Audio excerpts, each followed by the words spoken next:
Testing. I think we've got some audio. We're gonna just double check that.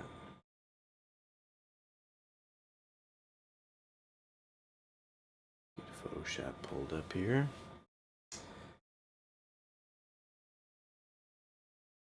Yeah. Audio's working. Confirmed. Yeah, what do I feel like doing today?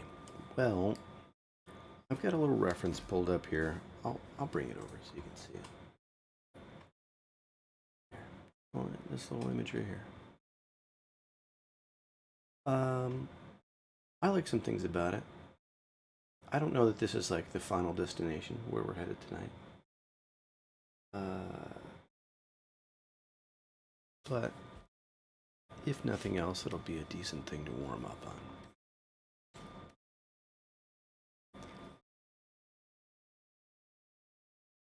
So we're just gonna lay in like an underpainting and kind of choose some colors that would complement what we're looking at.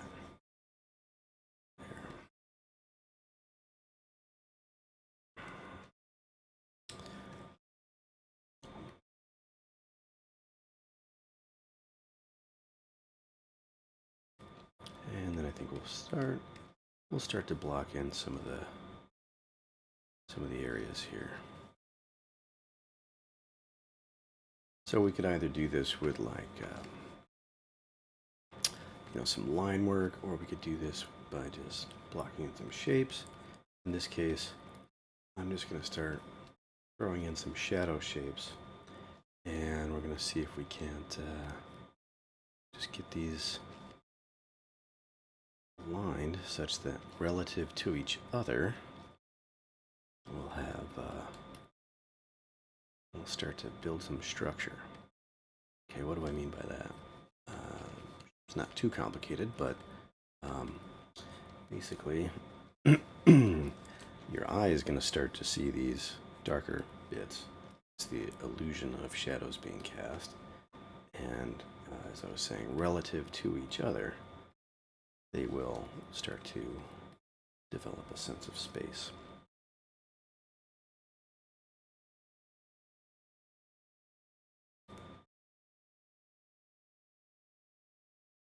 At least that's the hope. Here's your sense of space if you can keep it. Right? That's the quote, right? I'm joking. I believe it's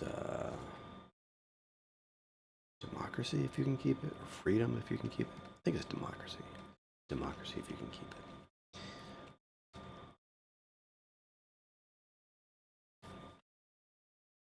How much you want to bet just saying that gets me, gets YouTube all suspicious.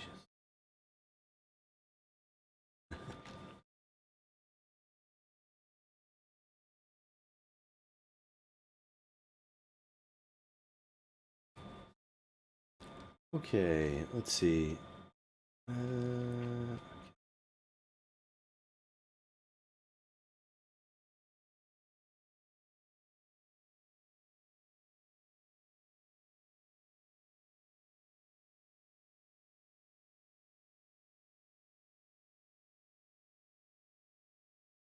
Now I'm thinking we got some shapes blocked in, but to make them just start making some kind of sense together, let's start tying them in. A little bit of line work, I think, maybe. So, well, are we quite ready for that yet? I don't know.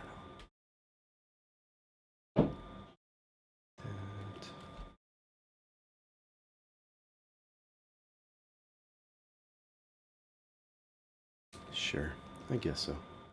Why not? No time like the present. So,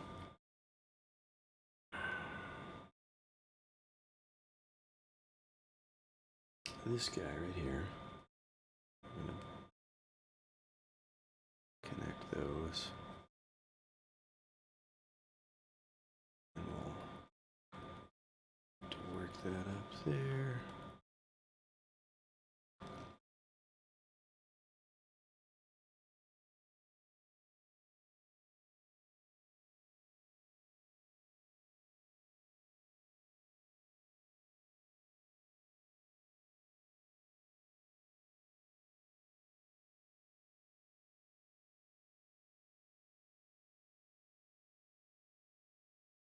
In this case, with rocks, the connection between your shadows and your line work is pretty direct. So there's a couple things to consider with that. So the one, I know I've said this before, but when you're laying down a mark, you might want to consider what that mark means, right? Are we enclosing the silhouette of a shape? Are we using this mark or this line to describe a shadow? And in the case of rocks, you've got all these little cracks and crevices, and then you've got like rocks that overhang each other, and so it's basically all just a description of shadows. It's just how small they are, and then the way that they break up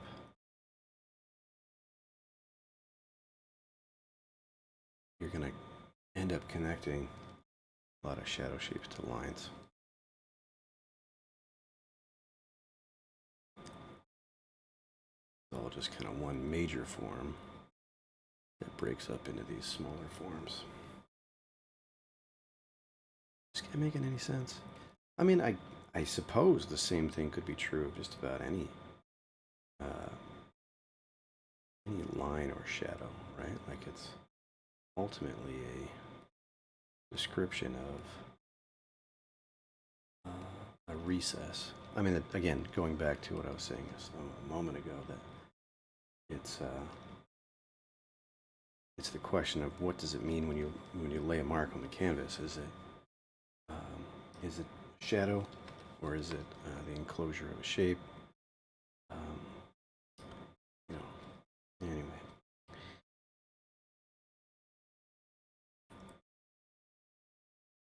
So let's take like this shadow right there. We'll just extend it out like that. Let's see, we got a shadow right here. We'll just extend that. So some of these, though, they're not going to end in a perfect line, and that is because there are shapes that are overlapping each other.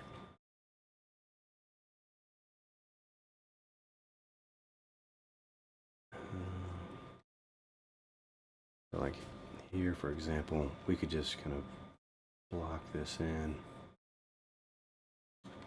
Just have a big mass that's in shadow.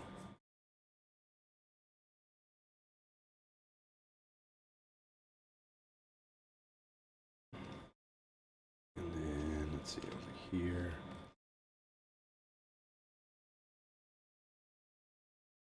Start to build some of these, tie them together.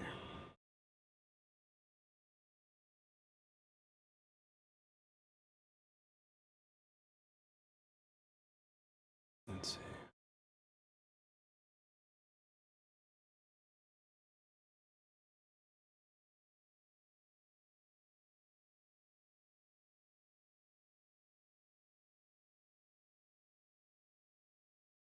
And then, of course, you have diminution. So as things are getting farther away, we would have this general rule that these shapes would get.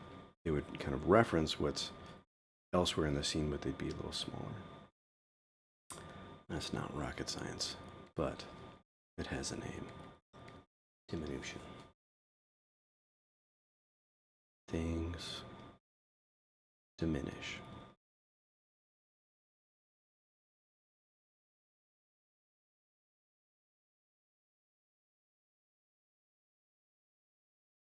Let's see.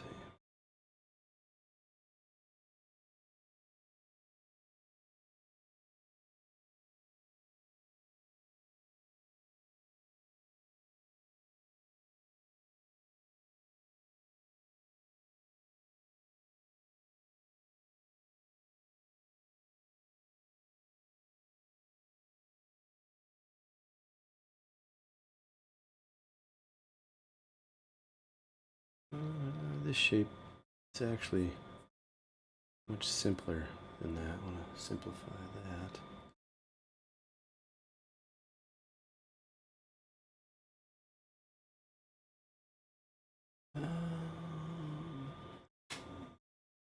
Just a little bit of shadow here.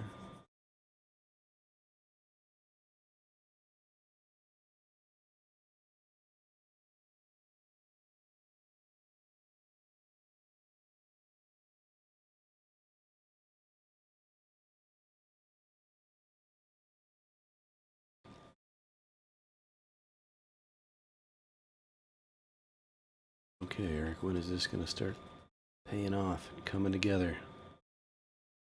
Well, I think the shapes will begin to take shape. And then we'll introduce some more color.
All right, let's see. I am really not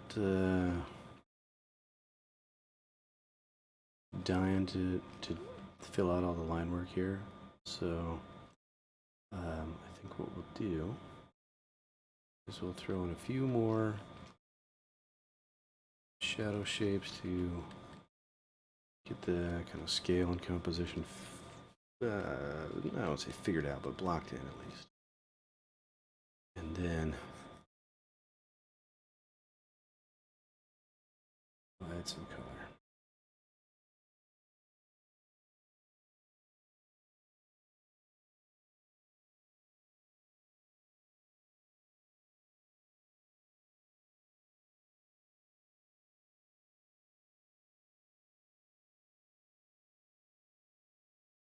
Separate these so they're kind of on a different plane. And at this point, it should be somewhat clear that we've departed from our reference.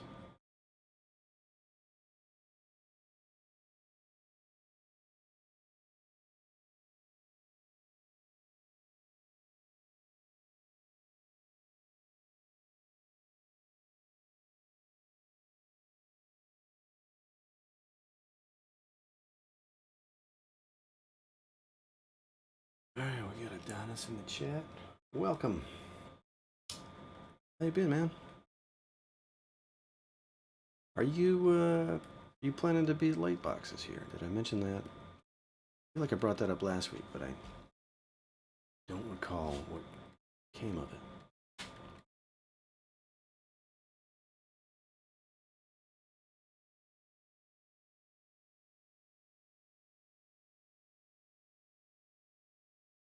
Well, that's on the other coast, right? So it's a little bit of a trek.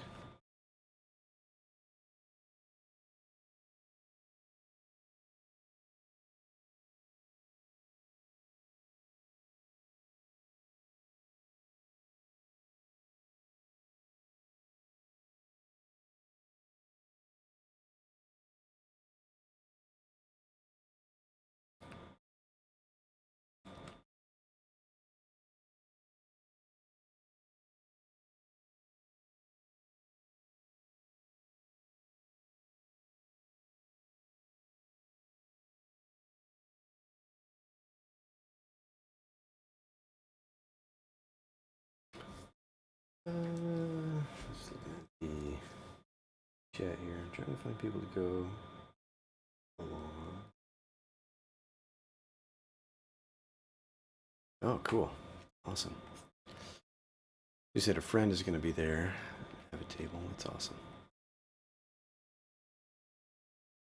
I'm curious how it's all going to, play out. I mean, I went back in 2019, I think, and then I hadn't made it back for the other years. But that being said, I didn't get a real sense for how it worked for um, vendors. You know, those tables. Seemed like it could be pretty long. You know, like I thought it was an awesome event. You know, from the attending side of things, but curious whether or not those involved with tables were able to get to much of the rest of the show, and it kind of seemed like it. There was a couple artists there that I had met that were helping out at different booths, for Procreate and um, showing their own stuff, and they seem to be able to get into some sessions and so forth, and teach some of their own sessions. So yeah. So I'm curious how the scheduling will kind of facilitate some of that.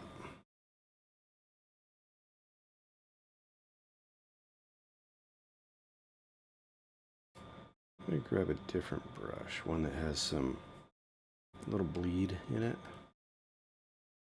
some texture that can come through.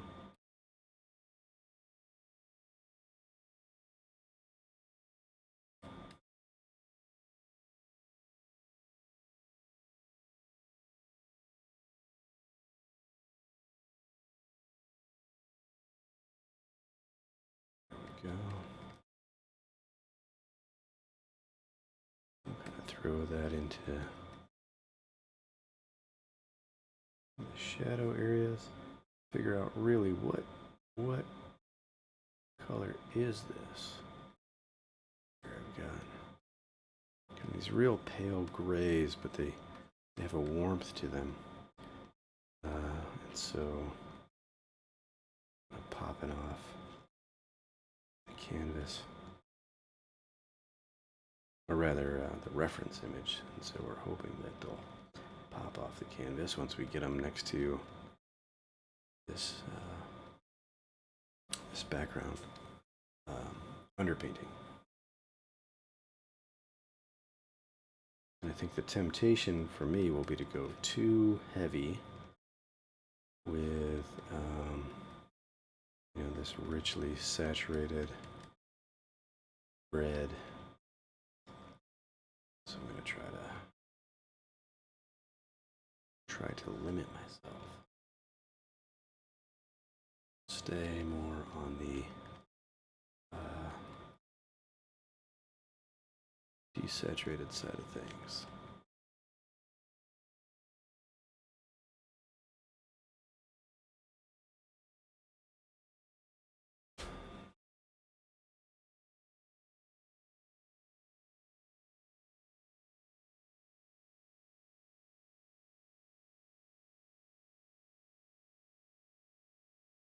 All right. This shape is way larger here than it is in my reference, so I may need to make some adjustments there.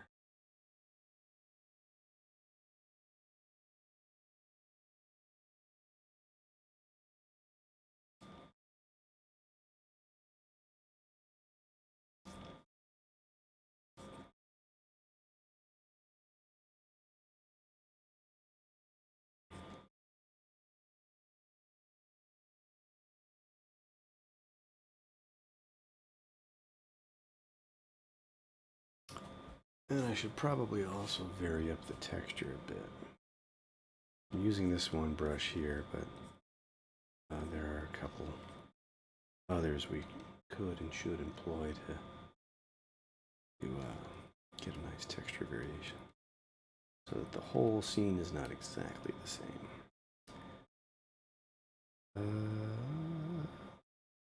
Maybe this one.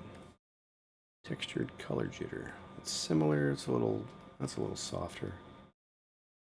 And then I'm gonna switch my color here to like a gray, and then we'll see how that mixes in.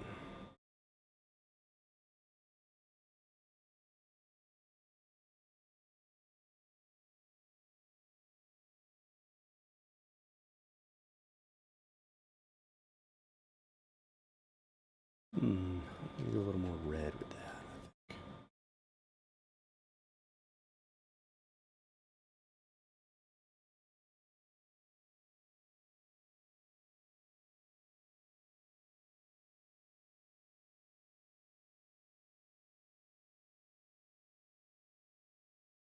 Oops. When am I available for a Discord meeting? That's a good question. I'd like to do. It would be good to catch up and see how you're doing with things, and just chat a bit. I am pretty busy right now, but maybe in like 2 weeks that might be a good time. I think it would be good. I think just hit me up on Discord, and we can schedule a time then. I think that would make the most sense, because right now it's kind of week to week. You know how busy it is, and so I couldn't reliably say that I've got a good opening. So anyway, yeah, we'll play that one by ear. Get a hold of me on Discord sometime next week. Like, set a reminder, and then I think by then I might have a pretty good idea of when I could meet with you. But yeah, it would be good. It'd be good to chat, catch up, see what you've been making, and go from there. Last we chatted, I think you were doing some commissions, and that was cool to see. It's fun to do, to get that that, I guess you want to call it market validation, right? Like doing stuff that is recognized as valuable to someone else who's not necessarily an artist, right? So, got to get some more of those wins. Feels good. Keeps you motivated. So, anyway, we'll talk about that. We'll see. You'll have to catch me up. I'm gonna put a little bit more warmth up in here. Maybe that's too much.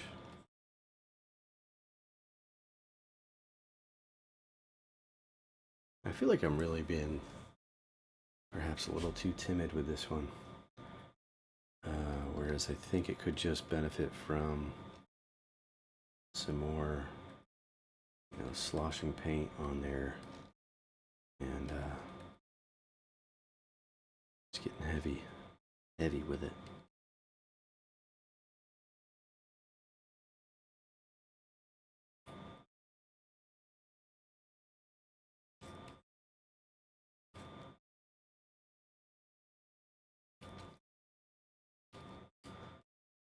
Let's change to, I have a texture brush that is kind of meant for this sort of thing. It's this chiseled rocks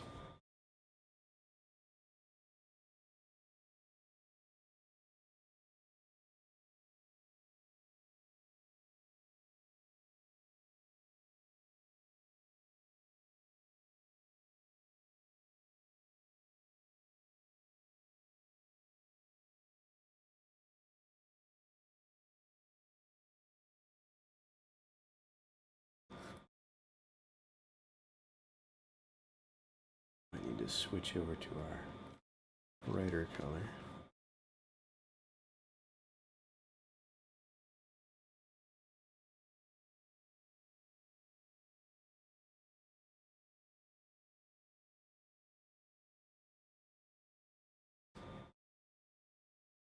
I don't want that there.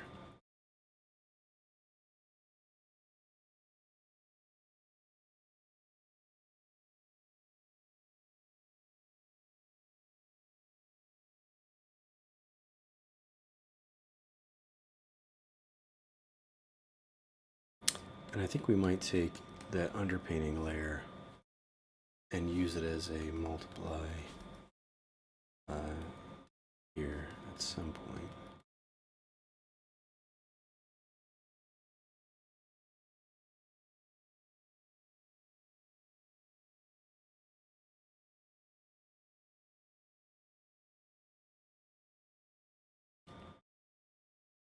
All right, I think I will switch over to something a little bit more aggressive. Again, this guy. Though I think there's a version of this that doesn't have the texture applied. Well, whatever, we'll go with this one.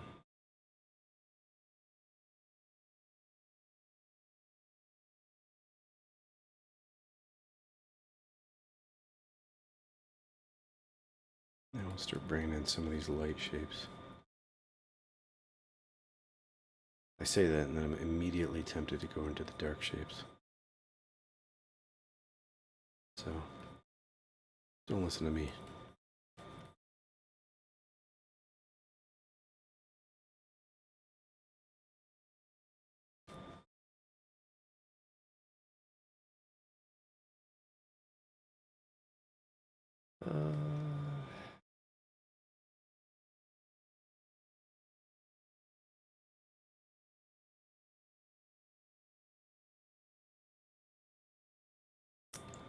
All right, just checking out the chat. You said you had some commissions that you're almost done with, wrapping up on. Anything you're able to show, or is it non-disclosure? I guess we can get to that when we chat. But if you are able to show, it'd be kind of good to see, you know, the commission stuff that you're doing. And then if not, you know, that is what it is. I didn't like how that was repeating a little too much. What was going on elsewhere?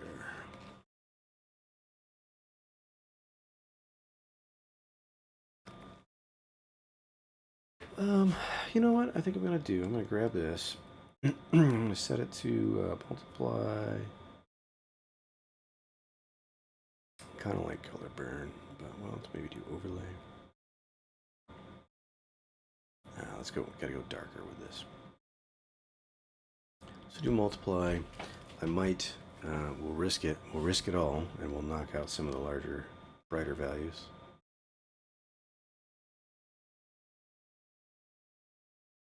Like so.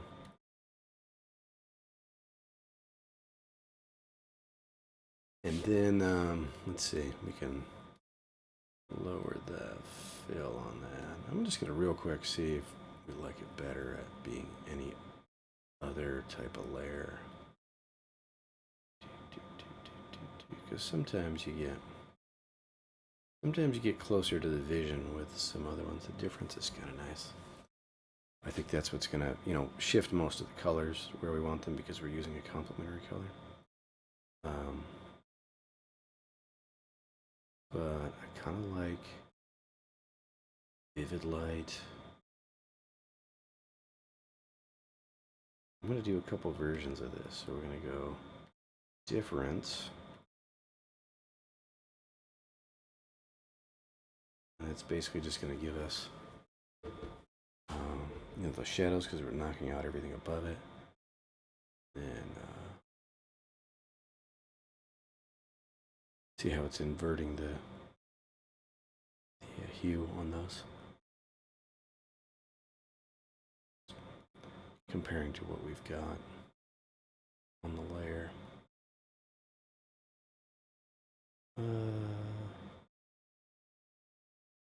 I don't know, somewhere in there. And this was the vivid light, right? So let's knock that out.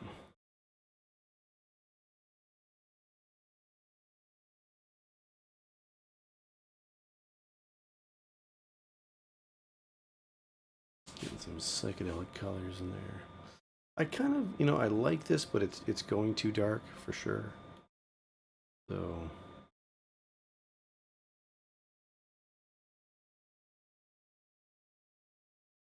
somewhere in there.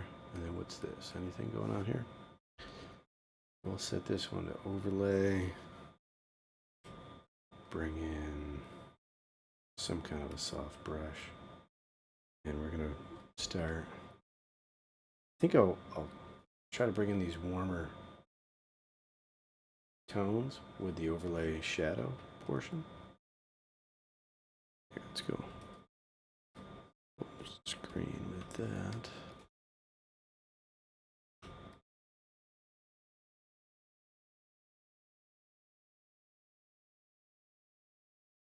And then I think we need to bring up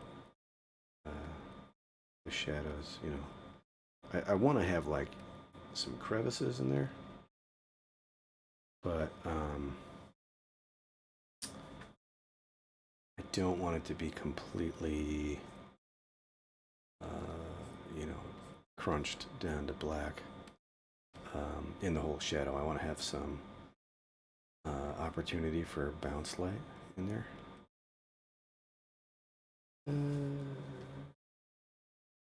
Okay, cool. Yeah, just checking up on that chat. Yeah, that would be cool to check that out. Okay. Nope, bring that one back in. Do we want to go there?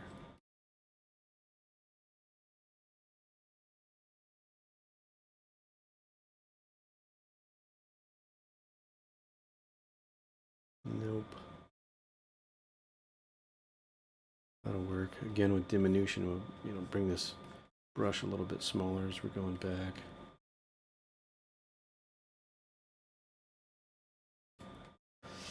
Okay, do we want to bring on some light?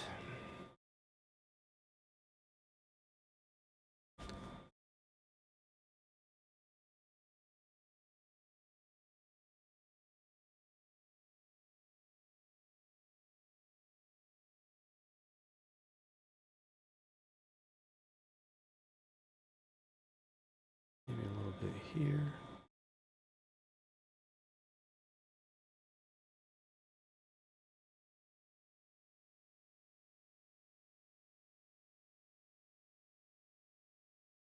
Goonies vibes here.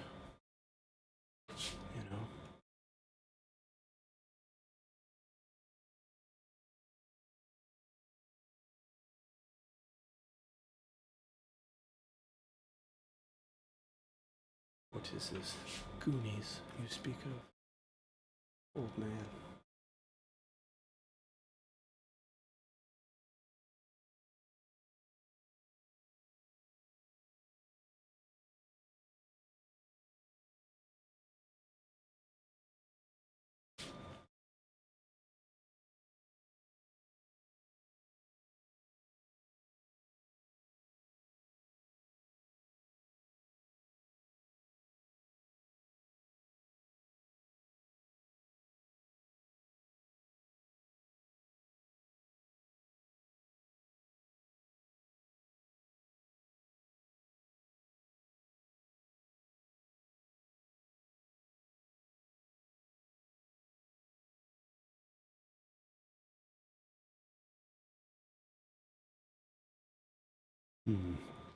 Turns out, water just keeps going downhill.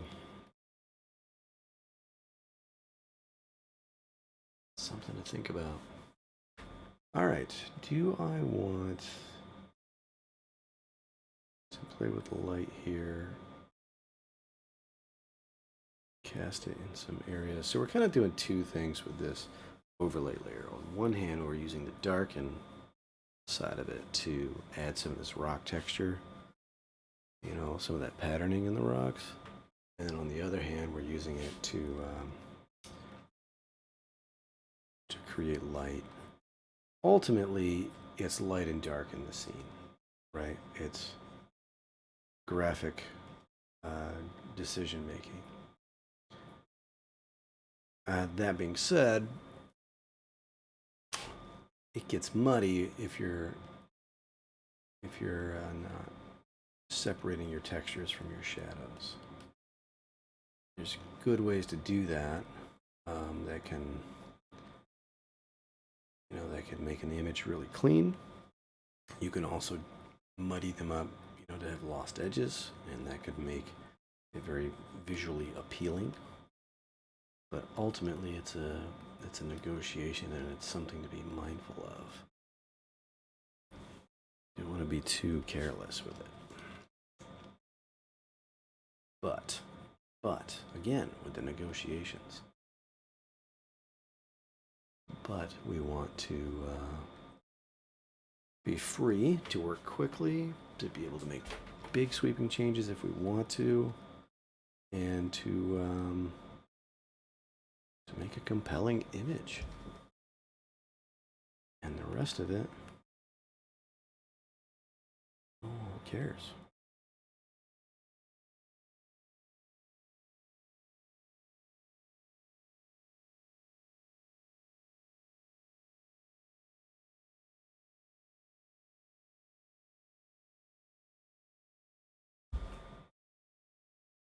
All right, it's too much. So let's see.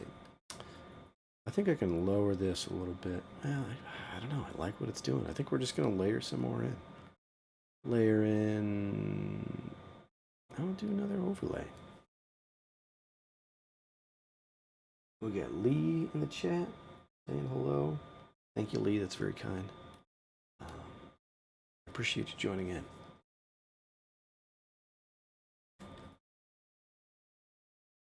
Yeah, what are we doing right now? I think we're trying to get these colors, started to dial them in. I want to be careful not to do, so overlay is really nice in terms of adding a richness. If you start with that really desaturated base like we were doing, it can get crazy. And again, one of the concerns here is that we can lose a little bit of our underpainting if we're not careful. Because this layer that I'm painting on, or this brush that I'm painting with, has a tendency to fill pretty well and not leave kind of textural pass through in the when you take a stroke. What I mean by that is, like, all right, if I use this brush, this is the one I'm talking about, and we fill this in right here, right? Let's go nuts with it. Let's go bright blue and just fill that in. See what I'm talking about? Okay. There's a little bit of texture pass through on the edge of this brush, but it's meant to kind of fill, right, and fade, fill and fade. But then you got another brush like this one, the cut cross, and let's go back to like a red orange. Bring that one in. Let's go brighter so it's easy to see. See, this one's meant to leave a lot of gaps when you take a stroke. And so that's partly what we want. We want some gaps to like let that underpainting pop through. I'm going to fill this back in. Fill some of this in.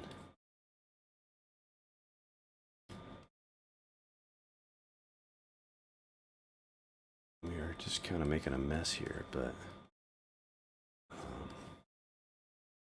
whatever. Let's figure this thing out. I think I want to flatten that out right there. So I want this down here to be, I was thinking this would be an area where it's all rock and you can see it, so the light is able to come through and hit that. And I think we're going to have to start considering how we want the light and dark composition in this scene to work. So again, we'll grab another brush. So like this one, this is more of a fill. This one's got some pass-through in it. This one's got some pass-through in it as well. And now I'm going to come back and do, like I was saying before, where I'm going to take, I think, this green. I'm going to desaturate it a little bit. And I'm going to bring this into the shadows. And the reason for this is to, to keep some of those dark crevices, but give it like this illusion that it's reflecting light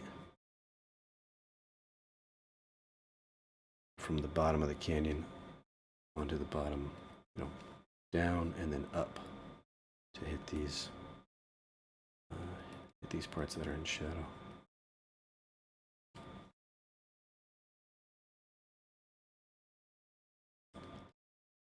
Now, again, it's a design choice. You could choose to have all these things that are in shadow just kind of get crunched down together. I think it was, I was listening to Marshall Vandriff, and he had mentioned, I think he attributed it to another artist. So, credit where credit's due. I heard it from him. He heard it from someone else. I don't remember who he heard it from. Can't track it down for you right now, but the statement was to make a decision on where your detail and where your contrast lies.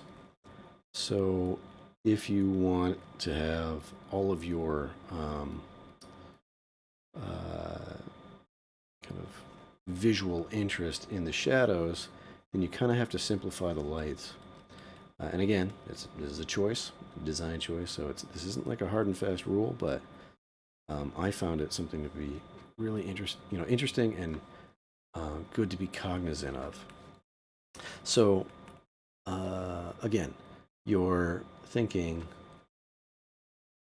if I'm going to put all of this, more of this detail in the shadows, so that you're able to kind of pick out the forms of the rock in these areas, then it would kind of stand to reason that if you put all of that same amount of detail in the light areas of the image, it would just be overwhelming to look at. Just too much detail density everywhere. Again, I don't want to just keep giving this as a caveat. I just want to say that it's true that you might want that. You might want that stylistically, that it's just really busy and kind of visually stimulating. We'll put it that way. It's visually stimulating to have all this going on. But if you want to balance an image so that it's pleasing, easy to look at, easy on the eyes, then you might consider making a reasonable choice to reasonable, is that the right term? Making a reasoned, premeditated choice to limit yourself on one end of the spectrum. Limit yourself on the light area, or limit yourself in the shadows.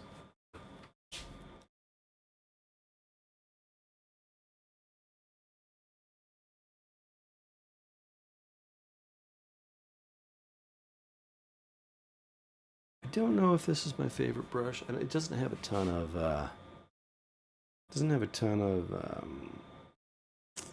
opacity control.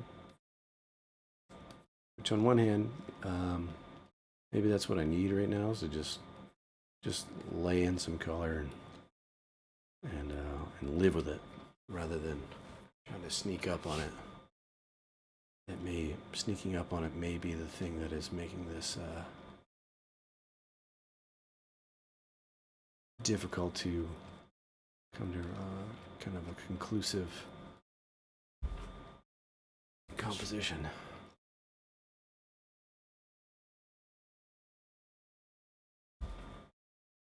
Yeah, I don't like that.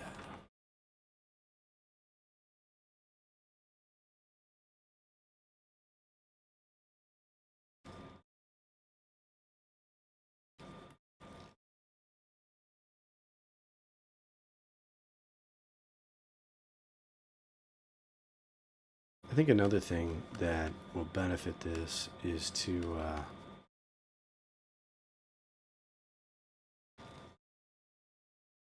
isolate the lights and darks, and then have a continuity with them.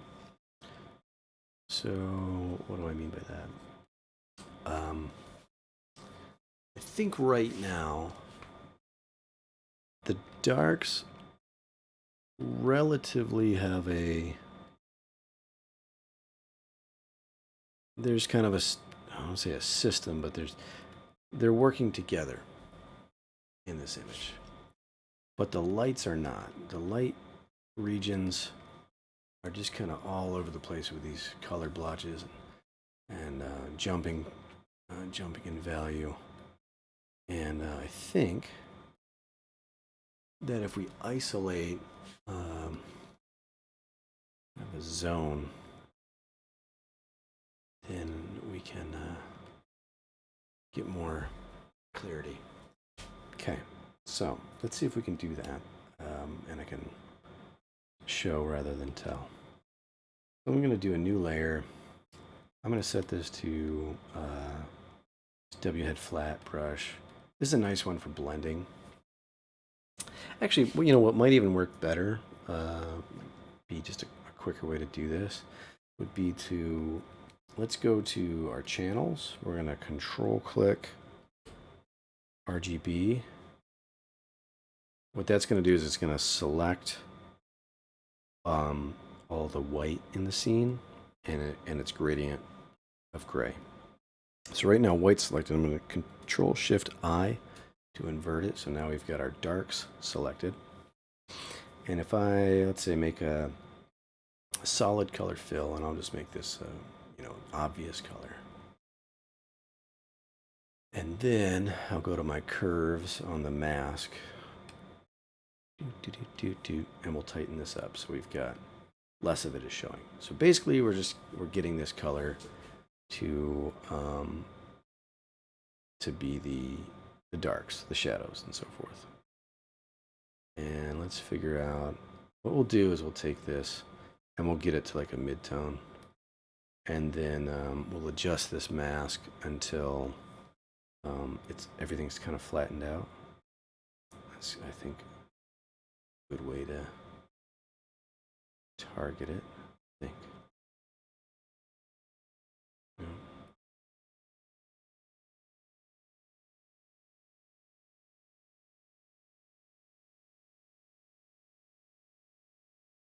I actually think I need to step back 2 steps, because when I applied that first mask, it went too far.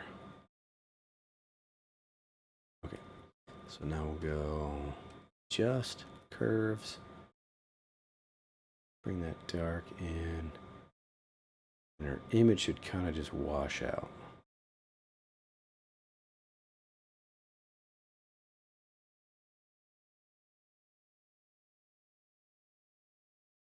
That's fine, somewhere, something like that.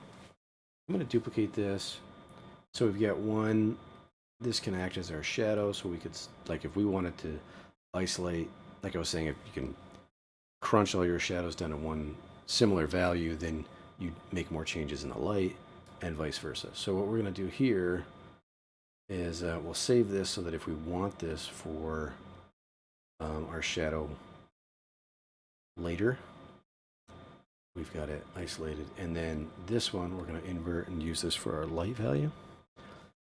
And I'm going to go, let's see. I'm just going to move that up to here. And then we'll use a gradient. All right, now we'll use this brush. We'll brush it in. And so now you can kind of brush in the light, and it is going to maintain those shadows that we left earlier, or that we put in earlier. And so what this is going to do, I was alluding to earlier, is that we're unifying the light in the scene. So instead of it being kind of all over the place with these different values going on, we're doing this like kind of gentle fade, but then we're masking out where we already put shadows in. So let's do kind of a greenish. Actually, it might end up being a little more like ochre yellow, because that's, I think, what we'll read as green against this this more salmony. There we go. Our catchphrase is salmony color. There. I kind of like this. Maybe we isolate this kind of gray, teal gray stuff up here, and then we'll have it fade down, so we could cut it off there and here.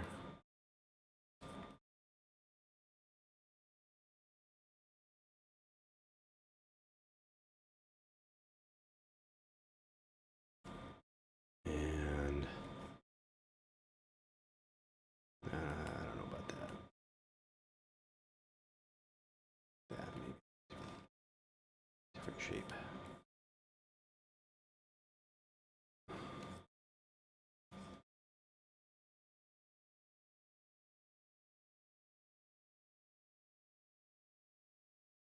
All right, so we're gonna bring back this kind of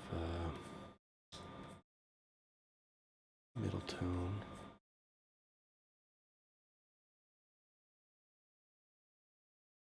And some of the lights.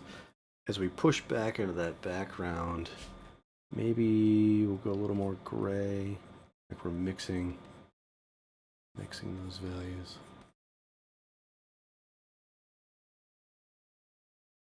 Now we will start to lose our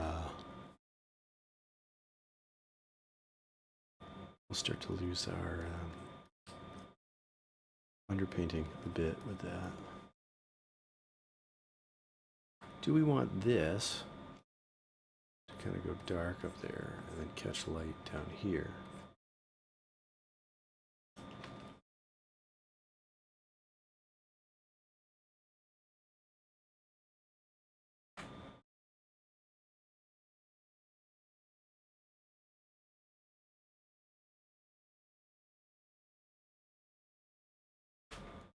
Might work.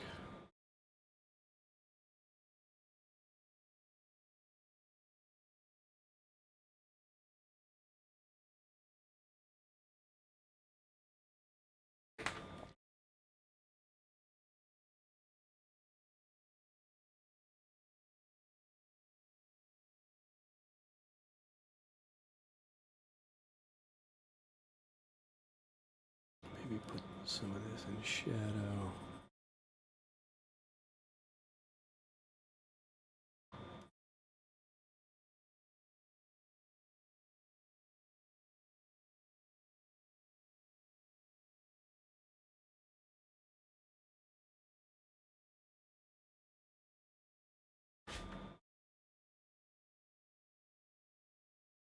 And we can paint shadows right into this layer too. It's just they're not going to be preserved and protected once we go back over them.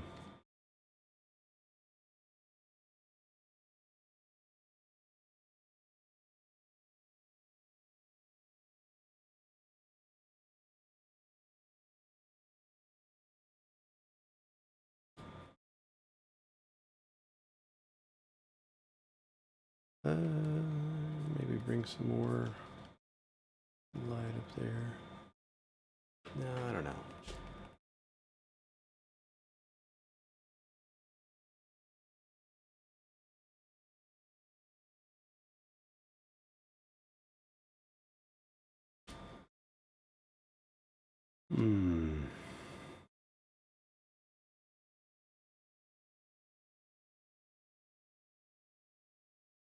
Let's step back and look at this graphically.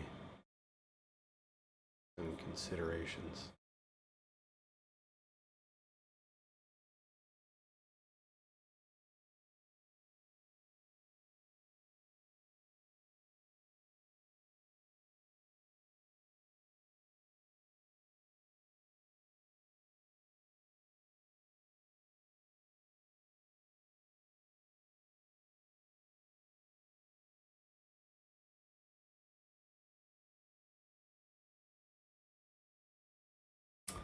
Looking at the chat.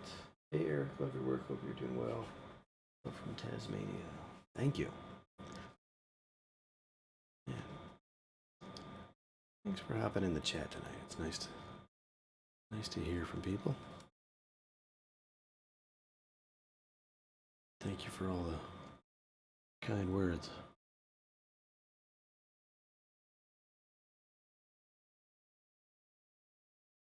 I'm looking at this thinking,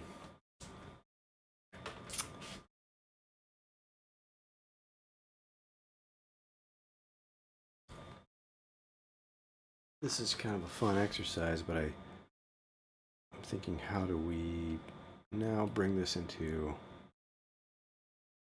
a worthy image? You know, some kind of, let me put it this way. I think it's a good thing to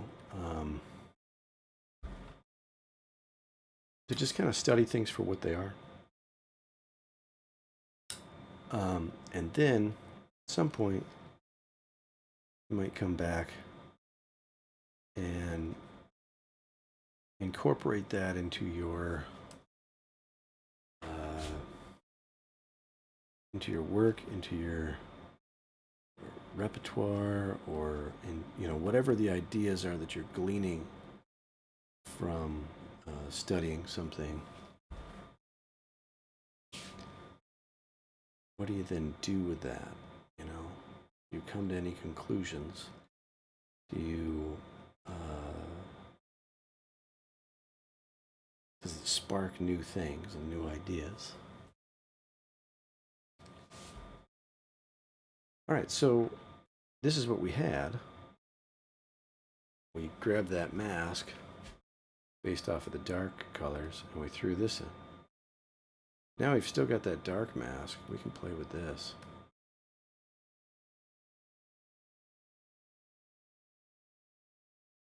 So now you can see, compositionally, again, the arrangement of light and dark, we I think should still play with, and then bring that into some kind of cohesive vision for what this thing is.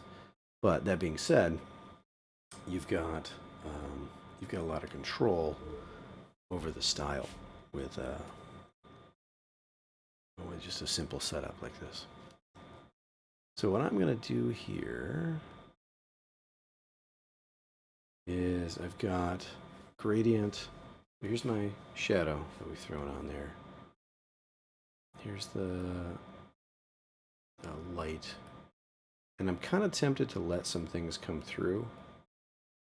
I don't know that we want to just jump, to like a lower opacity or something. But what might work is letting some things pop through here. This is dangerous, because sometimes Photoshop likes to crash. But if we do like underlying layer, and then we just select some portions, then it allows some of the things that we had done before to be maintained in there. So what we're doing here is like, okay, if there was some blue back there, and if that blue was above, so if we click here, if it's above 195 out of your 256 values for blue, just let it bleed right through. We'll emit those portions. And you can see how nice that is to give you this kind of texture buildup from what you previously had. We did all that work to kind of unify the lighting of the scene and unify the local values of things, of the rocks.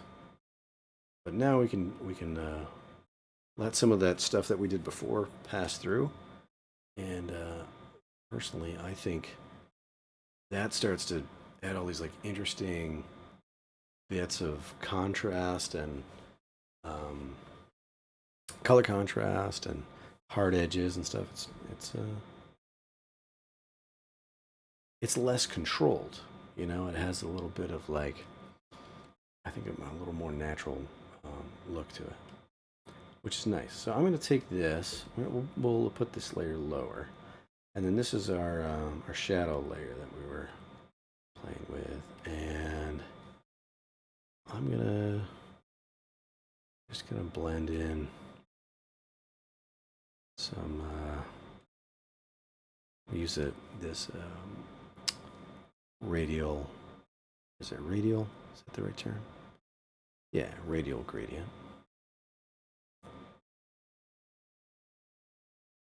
And we can just adjust the color here. So we want that warmer in there, darker.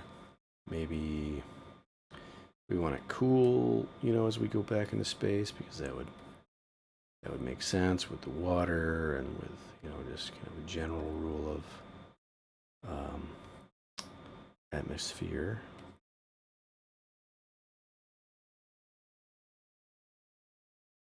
But then again, we're also thinking graphically. How do we make this image interesting? Lead the eye around to different areas.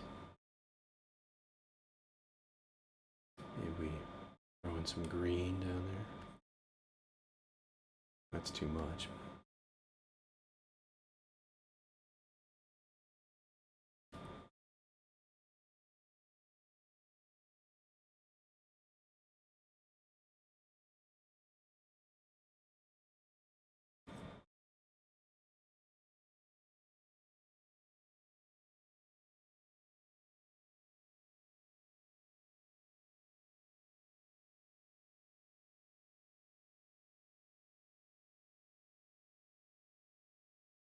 Okay, so you can see you have some options here and how you can work with that. I think we could push this, all these lights, those could go lighter, less contrast.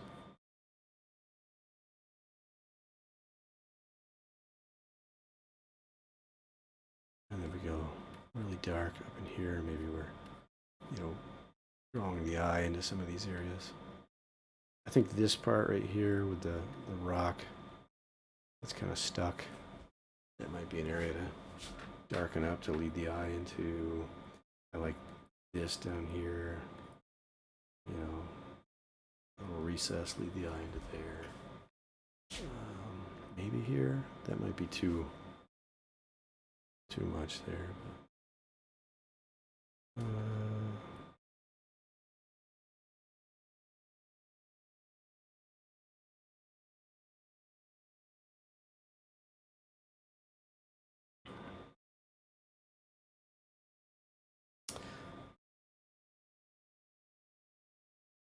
I like that being washed out. I think that's working for us.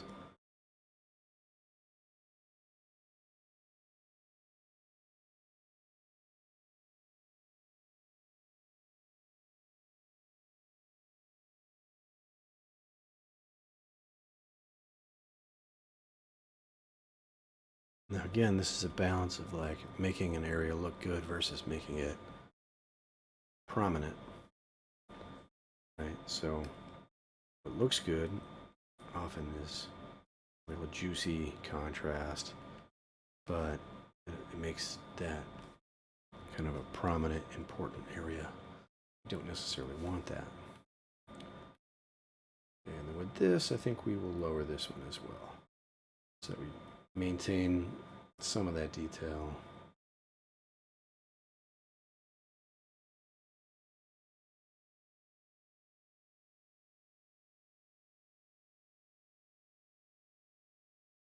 Somewhere in there.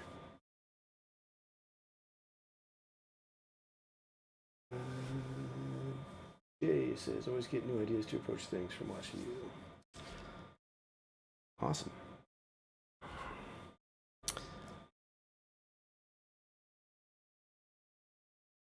I think it might behoove me to settle on, you know, one way or another of doing things. But I think it's part of the, I don't know, the artist's calling or something to like explore ideas. You know? we can get really sucked into the like the delivery mindset, and that's a part of it, right? Like, we're not doing this for nothing.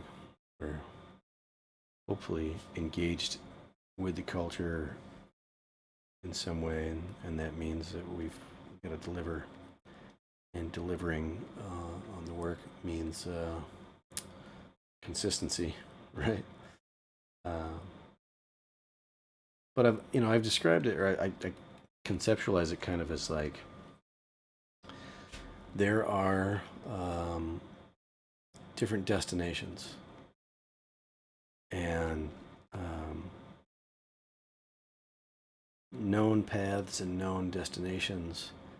They're kind of well trodden, and to the point that we, for many of them, have given them a price tag. Like, to make an animation, you've got to have animation principles, and maybe some anatomy, drawing, and if you were to map that out as like it's a destination and different roads you need to take to get there. But then there's like a whole other kind of aspect to what we're doing that's like, well, what if I go out and like go off the beaten path and like just kind of see what's out there, see where this road takes me, you know? And unfortunately, there isn't a lot of payoff in doing that. Like you might, go off on your excursion and find something awesome. But again, it's like it's a kind of uncharted territory, undeveloped, and so it doesn't have the same like appeal. I don't. Maybe that's not the right word. It appeals to people. It just doesn't have the clarity. The value hasn't been defined yet. But anyway, for what we're doing with concept art,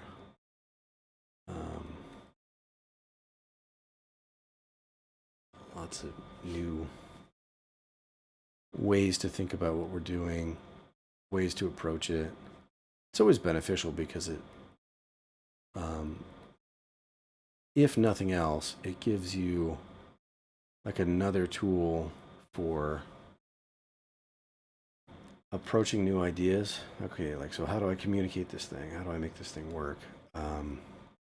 Well, if I don't have I'll follow my tried and true method, and then if that just gives me kind of linear results, like nothing special, nothing exciting about it, then you switch it up and do something else. I know that I feel like I'm not saying anything really, it's kind of master the obvious stuff here, but I was thinking about this the other day. Like, it has been a habit of mine to try different things across the board. Like, if I'm in the wrong mood working by sitting down, then I want to be able to like switch up, stand up. If I'm being too cautious, which I would say I'm kind of doing right now, then like jump over to pen and ink, because you have to decide, you have to make a mark and then live with it. Trying to vary up speed, you know what I mean? Like, right now I've got this, I think, kind of slow, methodical pace where I'm trying to get these, rocks to look right. But I just got done saying that we should turn this into a scene. We should communicate an idea, tell a story. And so I'm not really doing that. I'm just like, my brain's just going into render mode. And so if I'm going to make good on that, then I'm gonna switch up the way that I'm looking at this. So anyway, yeah, let's do that right now. Let's grab all this. I'm just gonna condense it all down and smash it all down to one layer. And let me zoom out. Let's see what's working, what's not. So generally I like it. I think it needs like, I'm thinking like if you had a little character right here.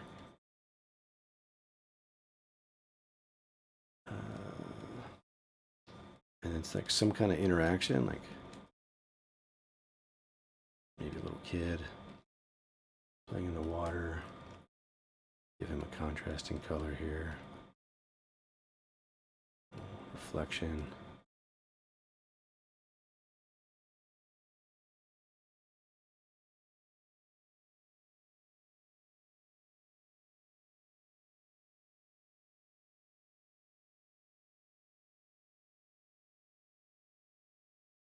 Zoom out here.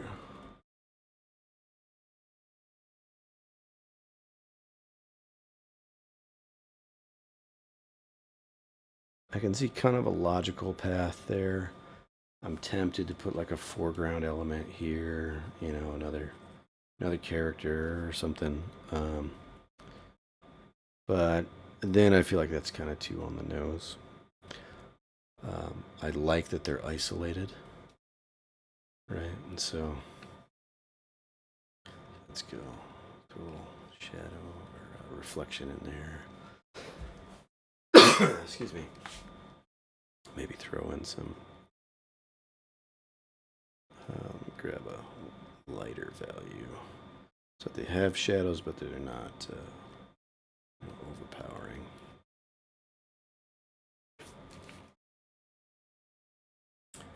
Do we want this to just pop right off the page?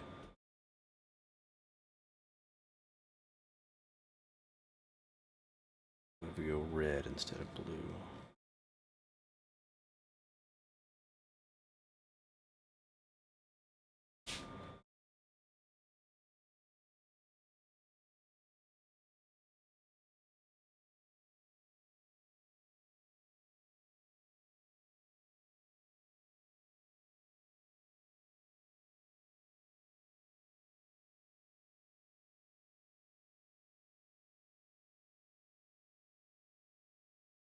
So now we've got people interacting in a scene. That does a whole lot more for me than just the scene itself,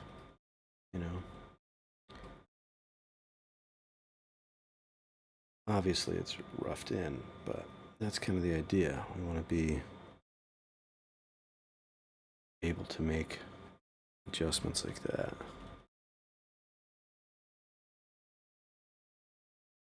What is this little guy doing? I'm like reaching down.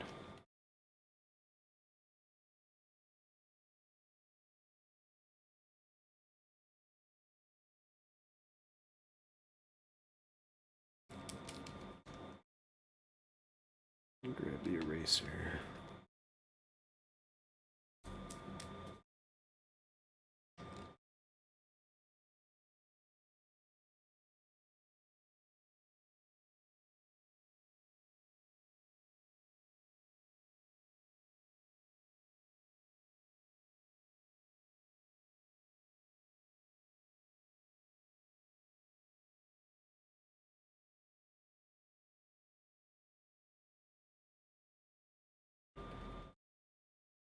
Of course, now that I pushed him back like that, he looks like he's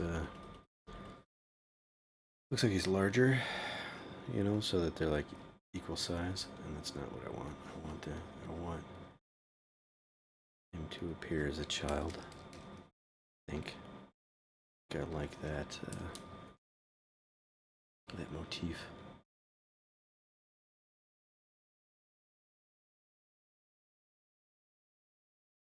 So what appears as a child? It appears as a yellow blob, Eric. use your imagination, said the concept artist. You just gotta imagine that it's good, okay?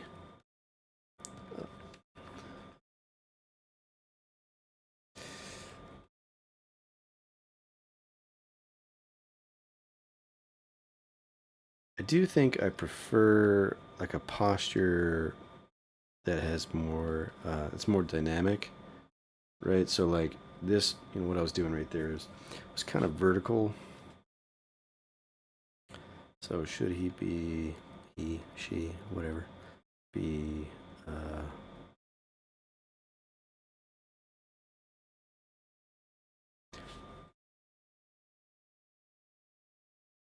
see what that does is that kind of frames these two together like this. Does that make sense? And I think what I had before kind of led more into the scene, right? So let me just illustrate that. So we'll take this guy right here and we'll just flip it left and right. Here we go.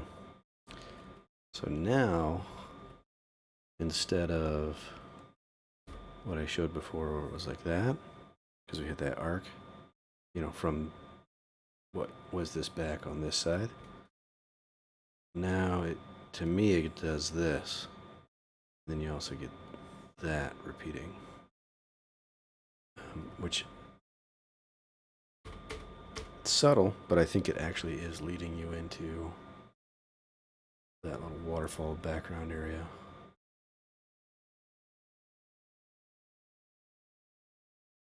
I'm going to pause for a second. Drink something. It's chai, if you were curious. Nothing that would get me in trouble with YouTube.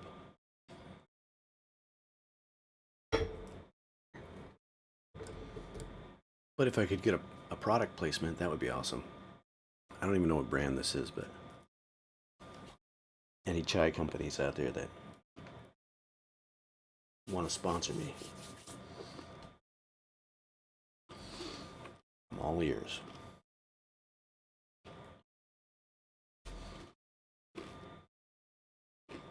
Okay, as much as I feel like I should make these work, as like well-defined poses and characters, I don't think that's important yet. I think making the scene work is more important. So I'm going to put another layer in here. I'm going to go to smudge brush. I'm actually going to hide these guys real quick. And we'll go to sample all layers. And I'm just going to start moving some of these things around. The reason I hid the characters is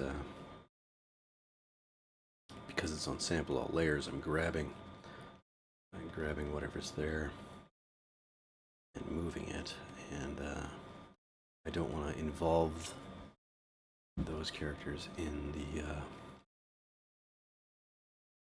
I don't want them getting mixed up.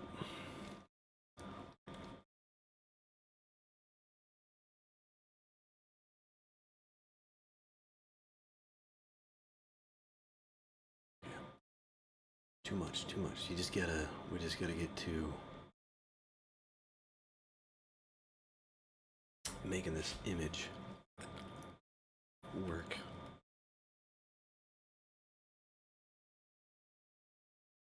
So I think what this is gonna entail, why I'm doing it this way, is we did all of this work to block in these various textures and color variations and so forth. And now with this smudge brush, because it's set to 92 strength, it's got there's no transfer on it really. I mean, it's set to fade, and that's just so it doesn't keep going on forever. But it's not doing any opacity, Um, Basically, it's just going to grab whatever's there and smash it together. And that's what we want right now. We want to simplify the scene, take some of these shapes, and homogenize. That's the word. I seriously do need to make a t-shirt for that. I'm not saying that it would be popular. I mean, there's obvious reasons, good evidence that it wouldn't be. Uh, popularity is not my game. But I say it so much that it is just, it's iconic of, it's a joke. It's an Eric-ism.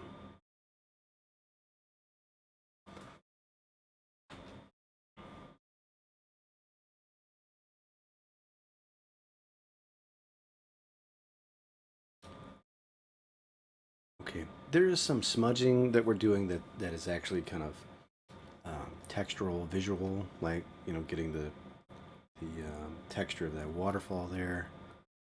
But most of what I'm doing here is just homogenizing, as I have said. Like this, for example, you can see. Let me zoom in so you can see what I'm talking about here. Where these strokes cross, it's obvious. Like this is one stroke. This is a separate stroke. This is a separate stroke. And it's not really, it's because these are tangent, because it was one, because it was layered like that with these transparent strokes. You have these tangents that break the illusion of space. And so you have to do something about that. You have to decide, like, okay, does this get, I don't know, blurred out? Bring that all together. This to me says that's kind of like maybe some rocks or some like hanging foliage in the background. It's just that little open spot there is it's too open for it to feel like a solid rock structure. But then this here, does this feel like light? Able to hit the edge of this. It doesn't seem to make a whole lot of sense. So we're going to see if we can get that illusion that it's light is able to get over to there. I think we need to have that shadow on the bottom side, and we got to kind of cut it off on this back side, in order to get that that illusion to work.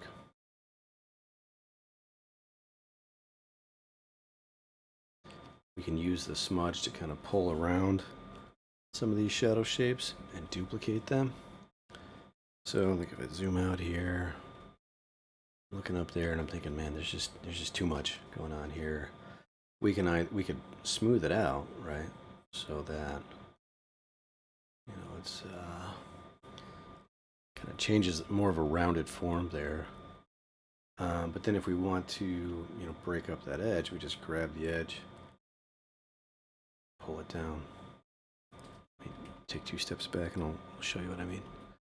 Zooming in there, you see how with the smudge brush, we just grab this edge, and then you drag it down. You've got kind of like a broken rock texture that way.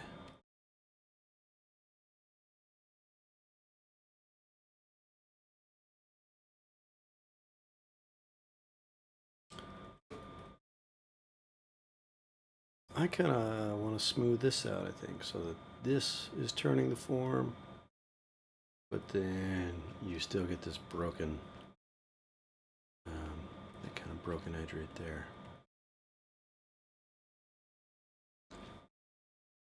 Raise it up just a little. How do we want to do that? That. Vary up the line thickness on those shadows so it doesn't feel so much like a single brush stroke.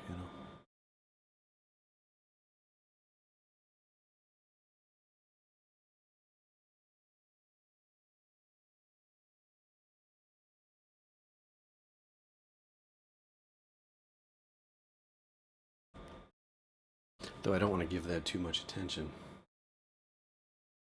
You know, we're trying to, some of this stuff you got to leave it loose.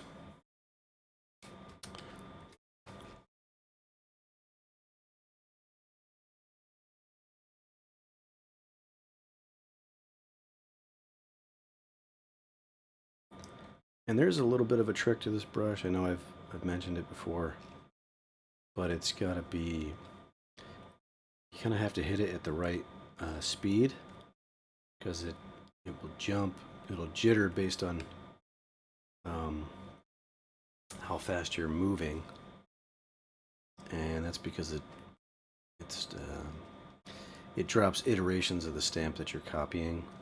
I think it's based on the refresh rate of Photoshop. I don't know if that's based on your processor or what really controls that, but all we really need to know as painters is that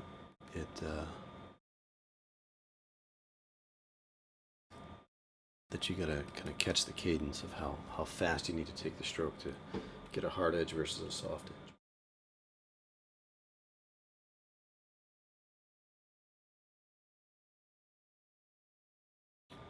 Just kind of like getting used to any other medium.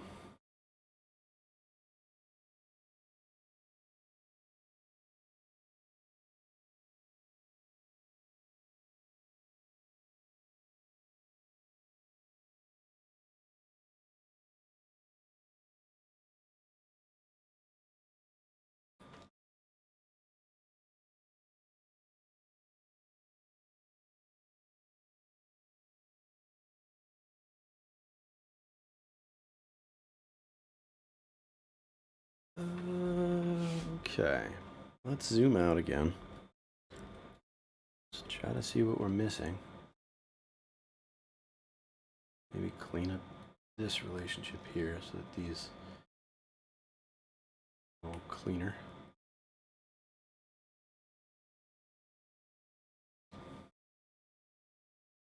Should that come all the way up? Yeah, it's a little cleaner to do that. Maybe even bring it over. It feels more enclosed.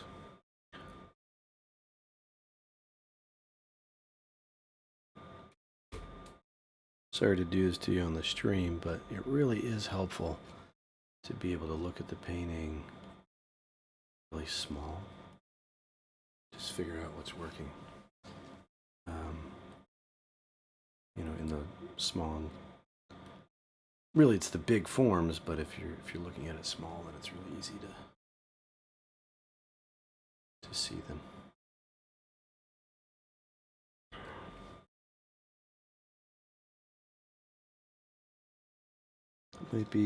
Might behoove us to simplify this right here.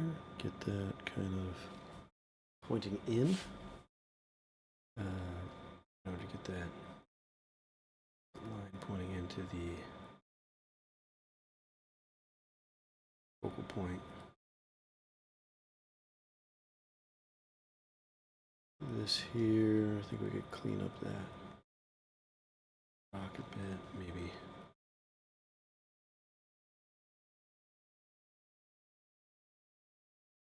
Kind of have the water splashing over it.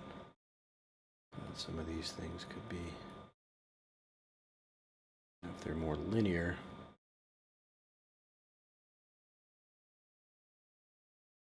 feel, I think, more embedded in the water.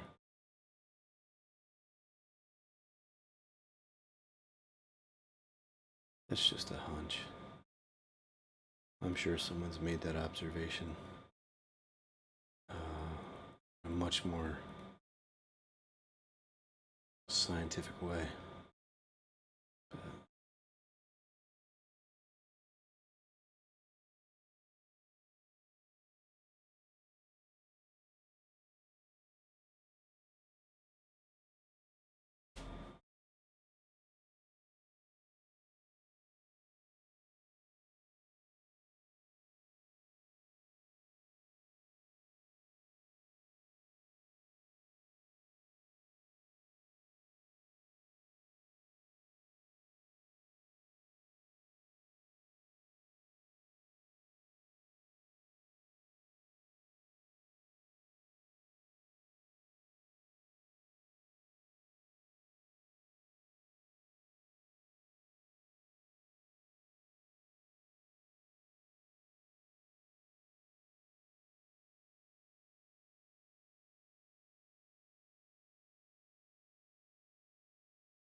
Alright, so in blending those values back there, are we clarifying the image or are we making it worse?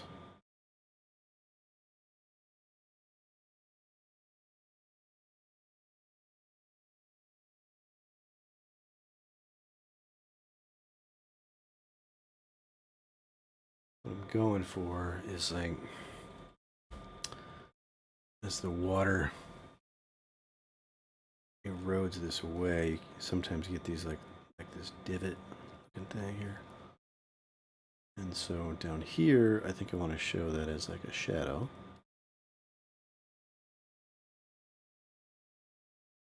But then at the edge of it, it's got to be more of a silhouette. I also want to keep it loose and not too on the nose. All of this too could be softened up. I think we're kind of pushing it back in space, and so it doesn't need to be so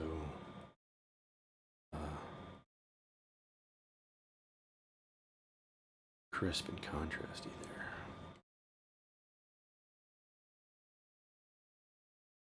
Crispy, contrasty, as they say. They don't say that.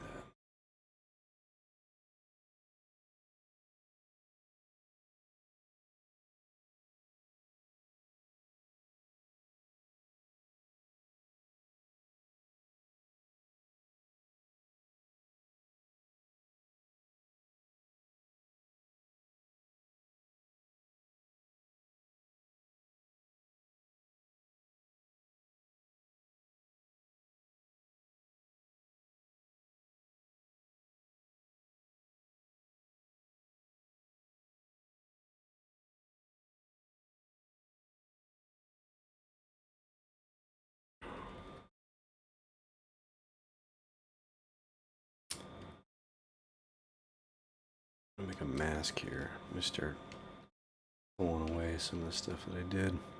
I'm gonna back up and do it so that I can kind of see the effect that it's having, kind of on the space. I keep saying kind of. That's pretty non-committal.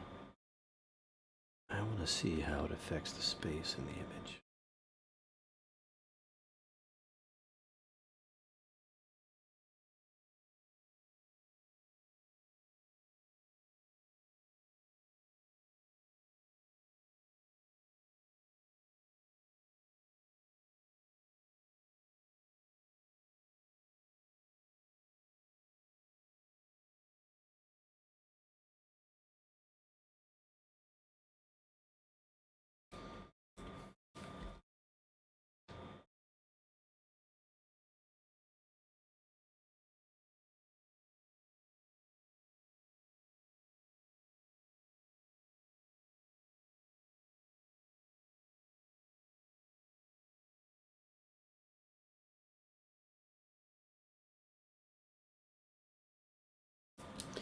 Alright, let's bring our people back in.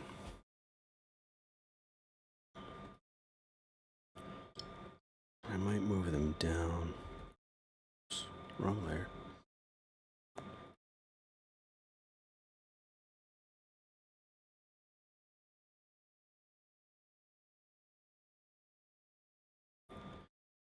I think I might put this in shadow right here. There's bright orange right there.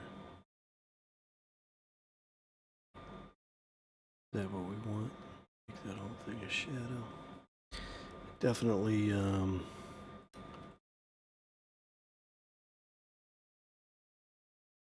what's the word? Subdues that area. But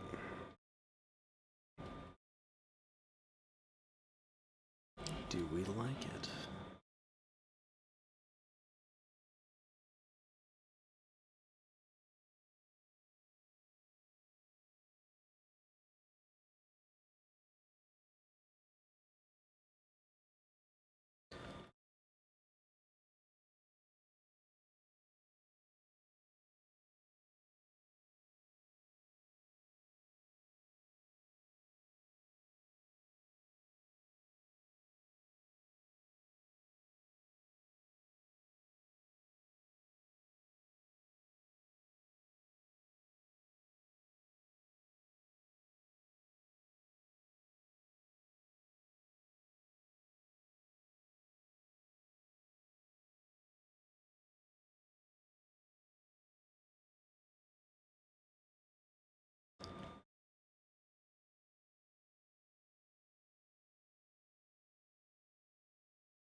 Okay. I think this could be in shadow. It might be nice to tie some of these things together. So first of all, let's bring all that down together. That have a little shadow there.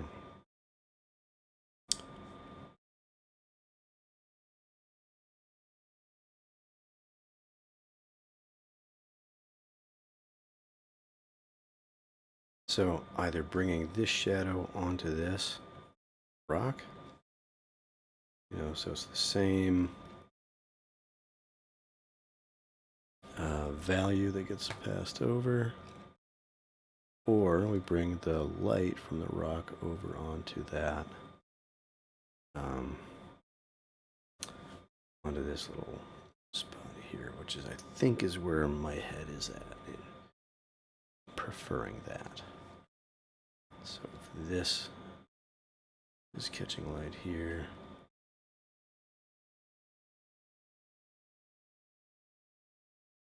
then so is that there.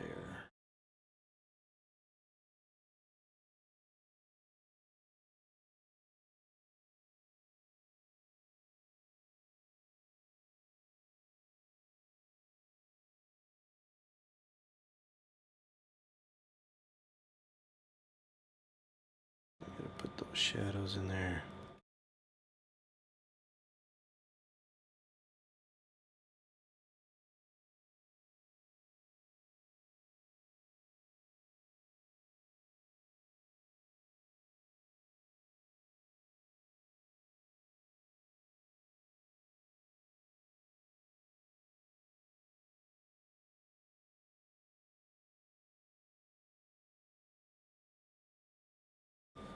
And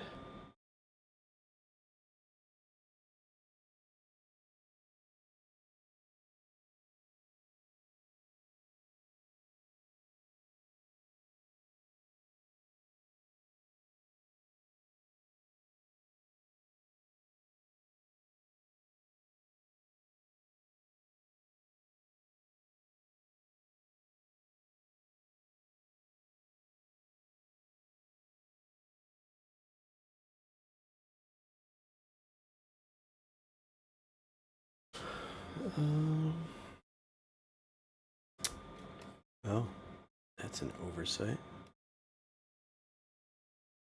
That's funny. How long has it been there? And nobody said a word. See what I did there? Blamed all you guys for that. Shame on me.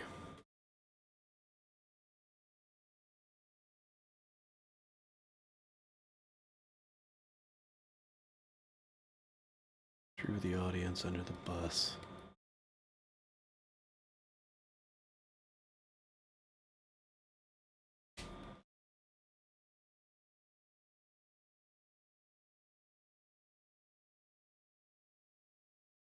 Okay.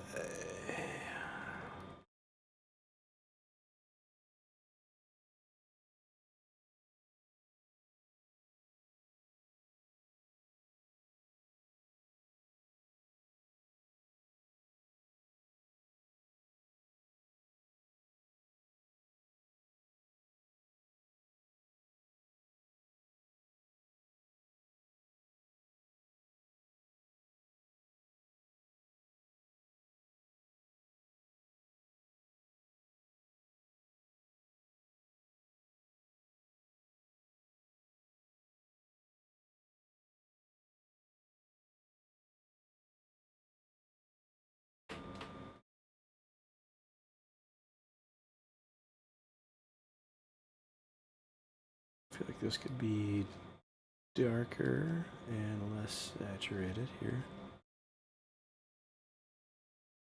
I think that saturation is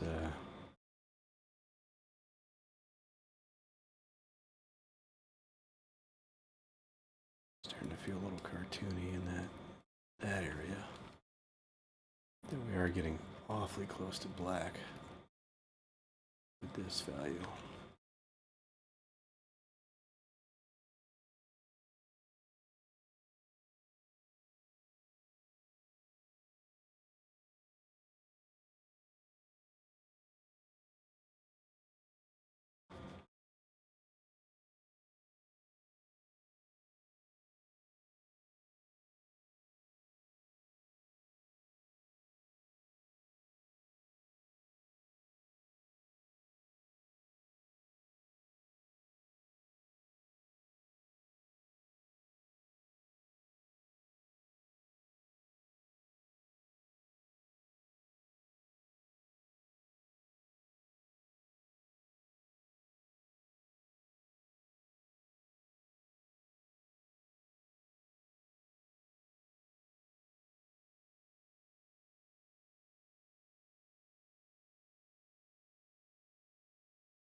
I like to bring more of this,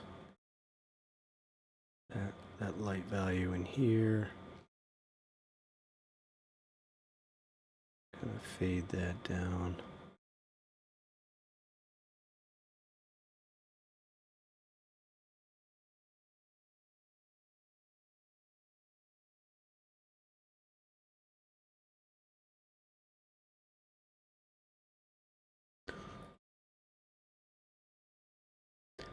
Well, now I don't know about that.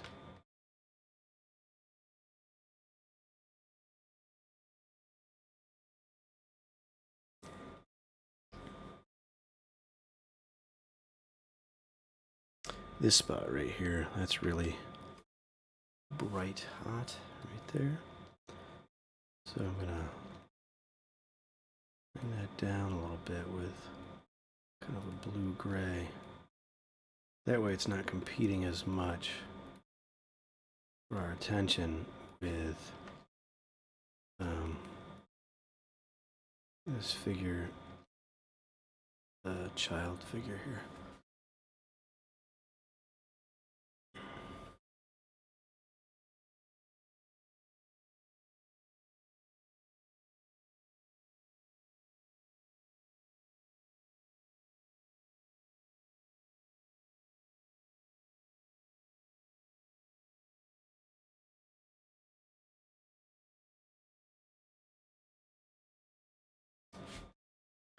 And then let's lighten up. We'll go lighter color right there.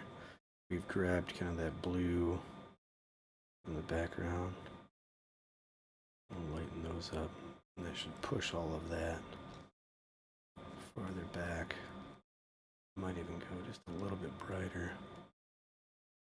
We'll push some of this even farther back.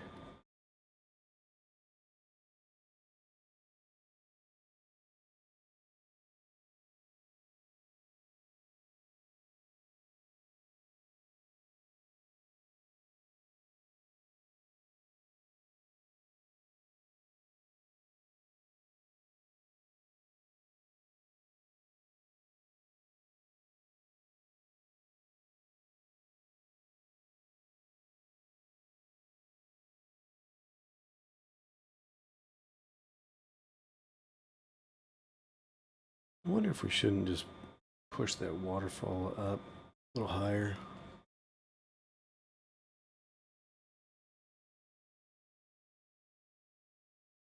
So there's a little more depth in the scene.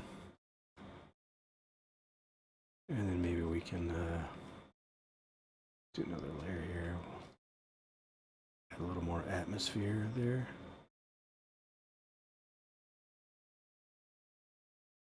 Let's go darker with that.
had.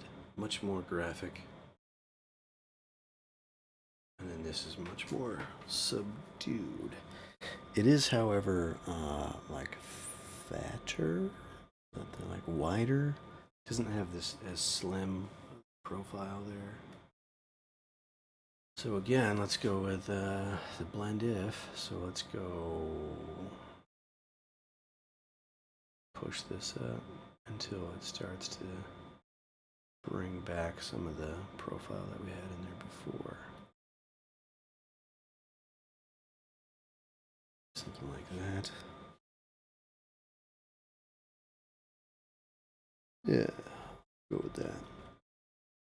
It's another way of getting the halfway, between, instead of just lowering the opacity. I mentioned that earlier, but get that kind of halfway mode. All right, so let's go characters. I'm just going to do a new layer, pin it to that, and this will start adding color to. So I'm going to grab some of these darker reds and get some light involved here.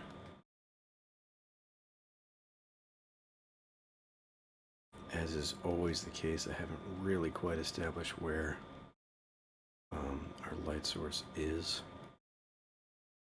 I mean, obviously it's above, but not being too careful.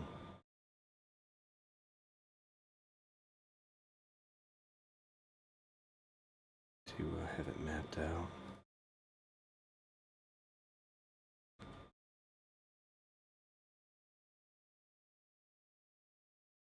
Let's get this blue.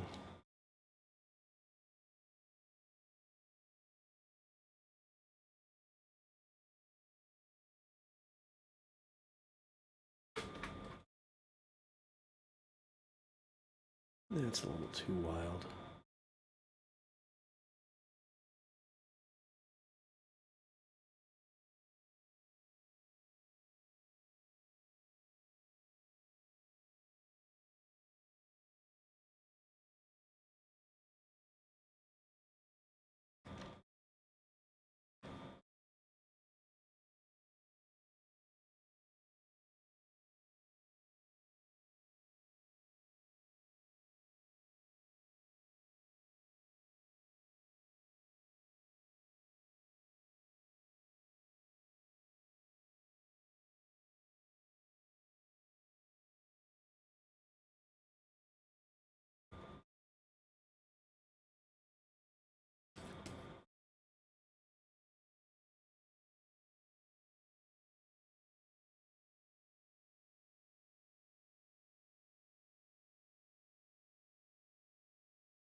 Again, with having like the implication of the arm being going straight down, kind of a boring pose.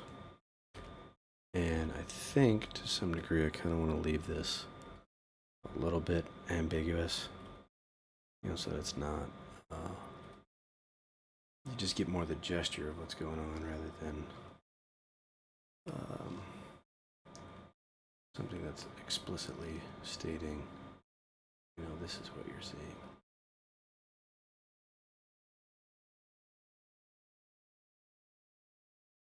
I think that works. Pushing that back a little bit.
It's been a long time since I really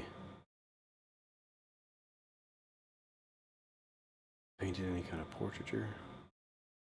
It's funny, like thinking about, well, what are the hallmarks, like the main points that I want to hit so that it's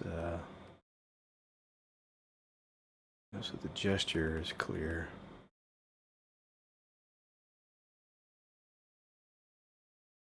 Going basically off of the skeletal structure, but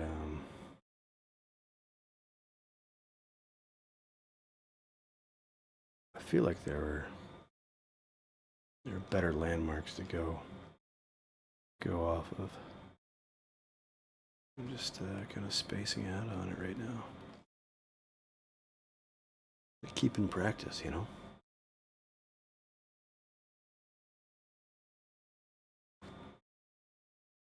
Go. Extend that a little bit.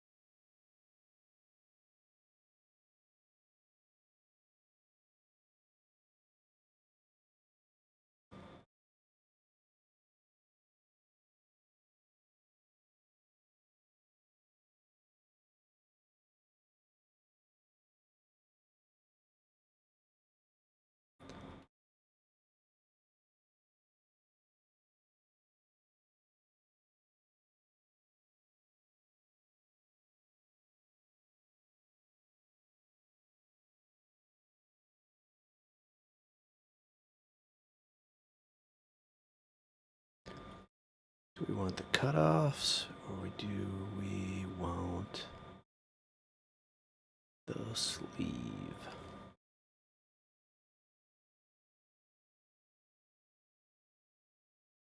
I think I prefer the sleeve.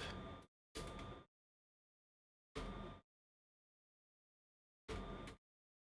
don't know. Cutoff's pretty.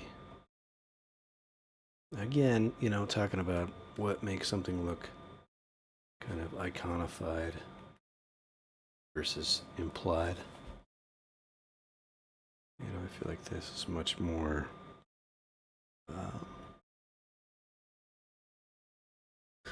It's much more of like a graphic, you know, implication, which I guess is what I said I wanted to do anyway, so.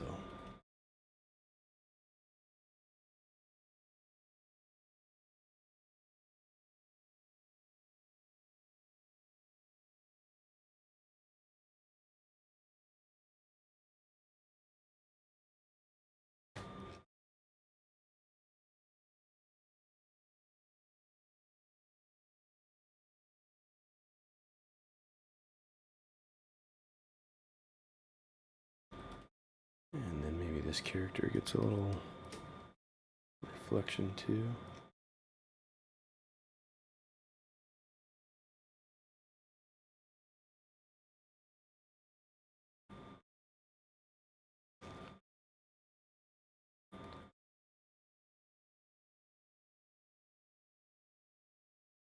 Now there is actually a theory to a reflection. So like it's the light that's reflecting, and the shadows leave a just the absence of reflected light off the water. And so what you'll end up getting is the pass through of whatever is under the water is the color that you'll get in your shadows and dark areas.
should we put this whole area in shadow? Maybe half. Then we kind of lose that. It's like a lost edge there. I don't like it. It's too ambiguous.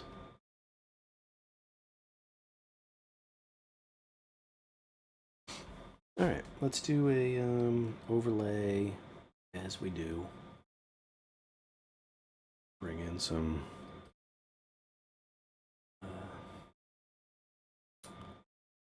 light and shadow.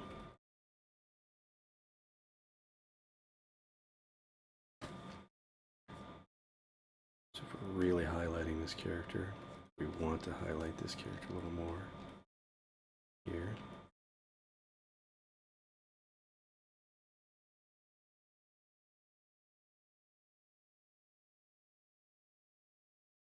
Maybe bring in a little sliver of light that goes across. Maybe bring this down into our character on the right side here. I suppose we could do the same thing back here, though this is all background. So you want to be careful to what degree we do that. Too much. That's to what degree we did that. And then actually, I'm going to move this more towards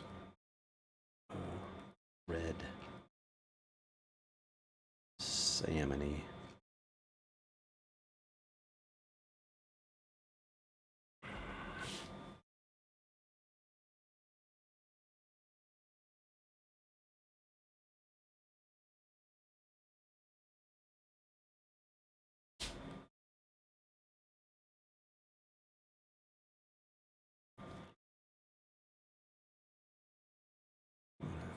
Bring it in here. Yes, no. It kind of brings the light right across. It gets linear, which I'm not a huge fan of.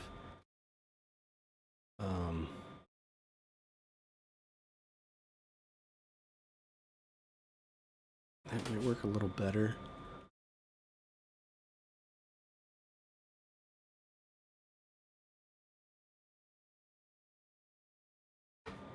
Hmm. Mm-hmm.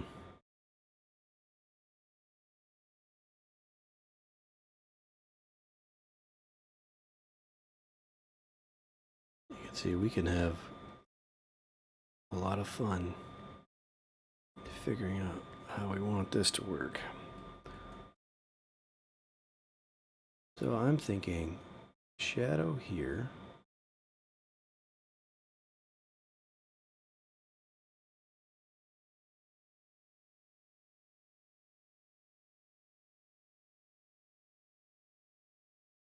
Okay, and then maybe light hitting here on this edge.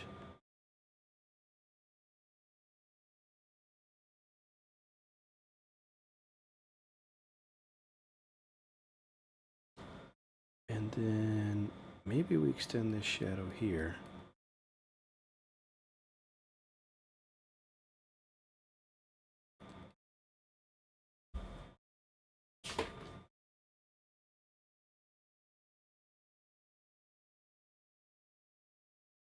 And a little bit here so that it's kind of this like clear.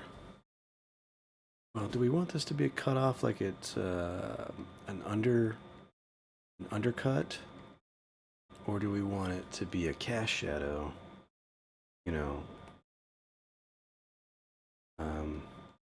Where a cast shadow would just leave kind of a soft transition. There's light from above that's being obstructed, and that's why it's leaving that light shape. Or is it a change in the face of that rock face, and it's casting its own shadow?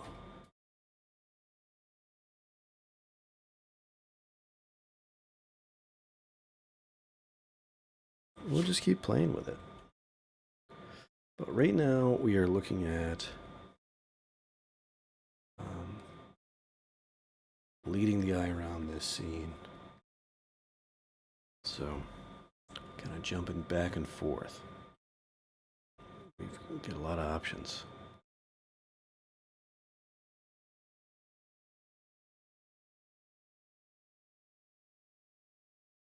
We put all of this in shadow. Then we're starting to kind of layer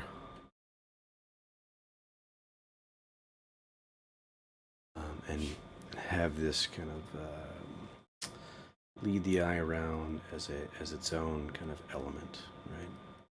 Something to think about.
I don't think I like that.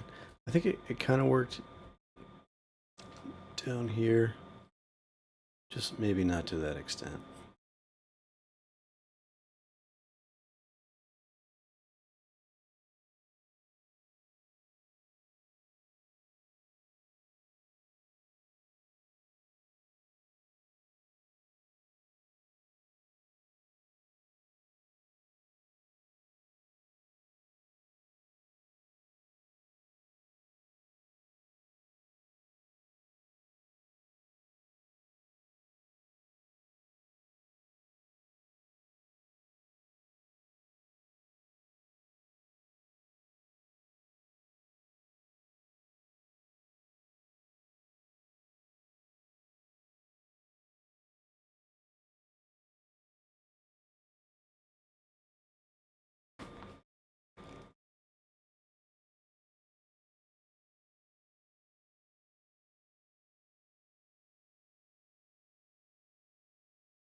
So we are officially noodling around right now, trying to figure this out.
All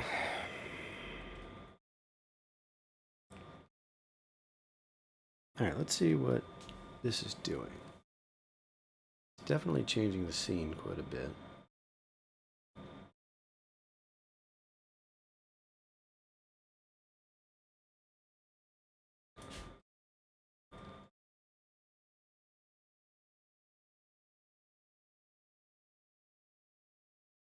We are kind of inverting some light relationships here and there, like particularly up here,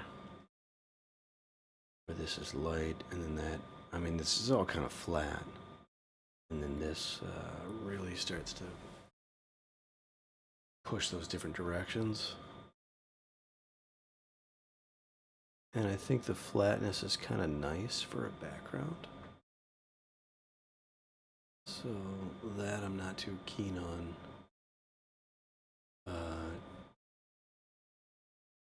making a wild change on. However, I like it. And I kind of like it either way. I mean, this is pretty colorful, punchy. That's pretty soft. So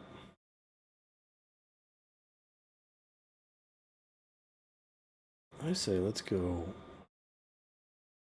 punchy, but then let's start dialing it back. So in the background here, we're gonna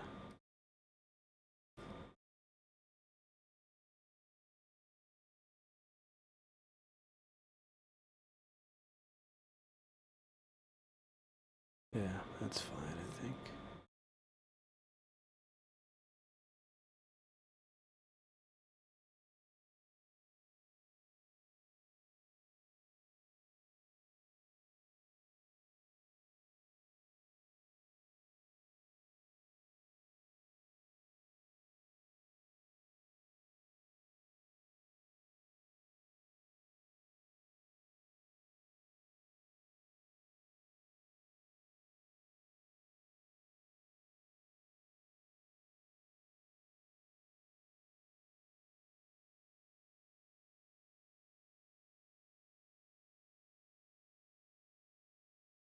You know, it's ironic. Sometimes when I make changes and then I invert the mask on the changes that I made, I actually like it better. And this is one of those times that for whatever reason, it's like all the decisions I'm making are the wrong decisions. So I'm going to leave that, and then I'm going to duplicate this and hide the mask, and then go just kind of ease this one in.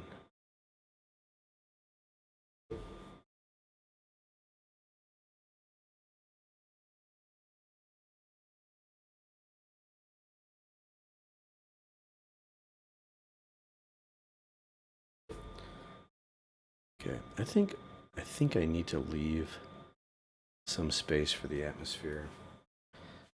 I know what's gonna happen though. As soon as I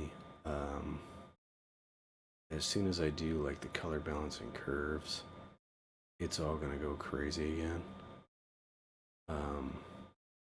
Because I'm just a sucker for that. But let's do it. All right, so we're doing our color balance. So we're trying to figure out, okay, do we want it hot, atmospheric?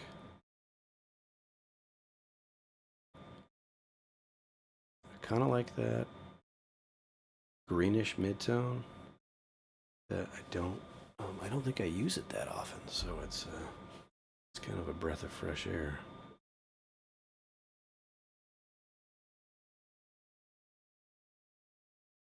For me, maybe, I don't know.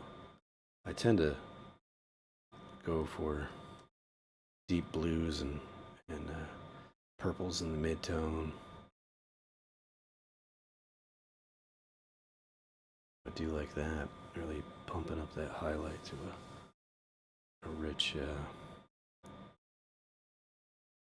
red. See, I'm telling you, throw those magentas in there, and it's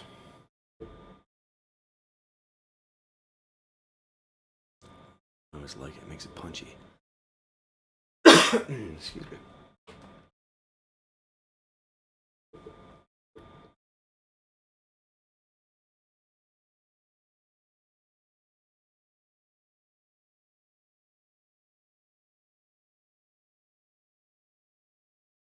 Let me zoom out.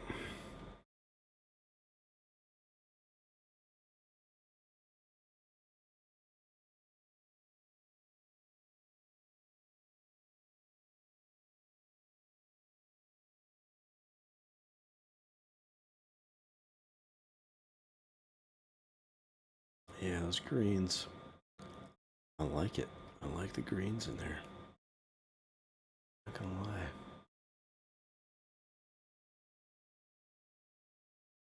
Okay, not far from where we started. Then we go to curves, and then I think we could also do like a hue saturation, isolate some zones, and change some relationships.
I don't know if this is helping at all.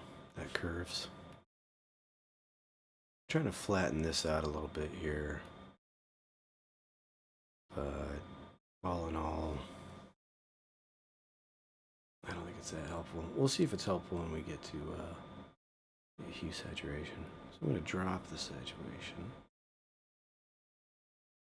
Well, I'm going to punch up the baseline, and then we're going to grab different zones. We can grab the reds, and we can isolate these a little bit more.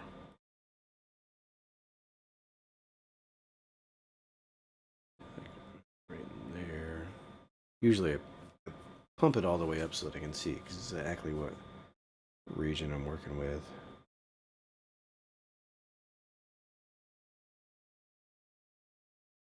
Okay.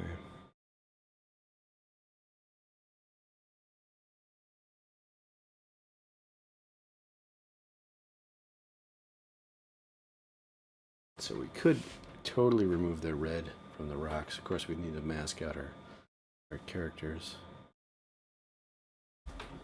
Or if we leave the red in, then it references our characters, right?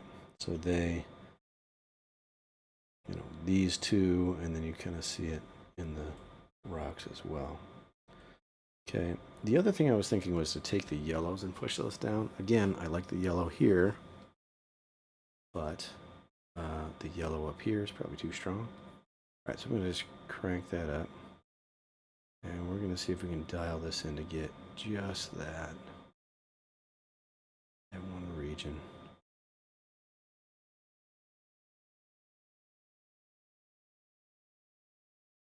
Right there. All right, so I think what we can do here is maybe lower this value. Shift it. And then lower the saturation.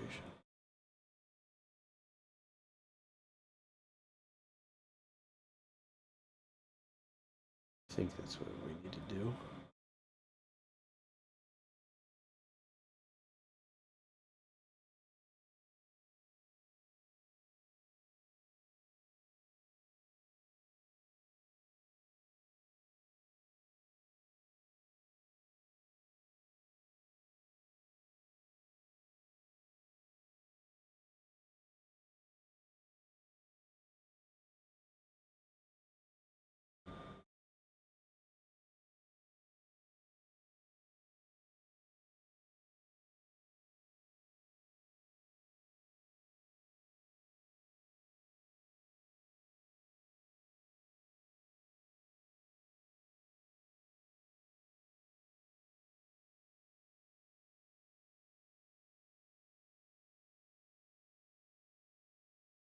It's creating a hot spot right there. And we're trying to balance that to figure out really what does this thing need to be right there.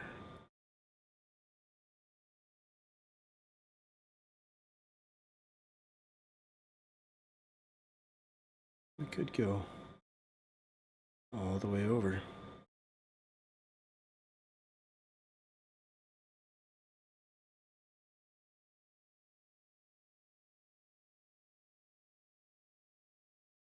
I don't like the edge that it leaves.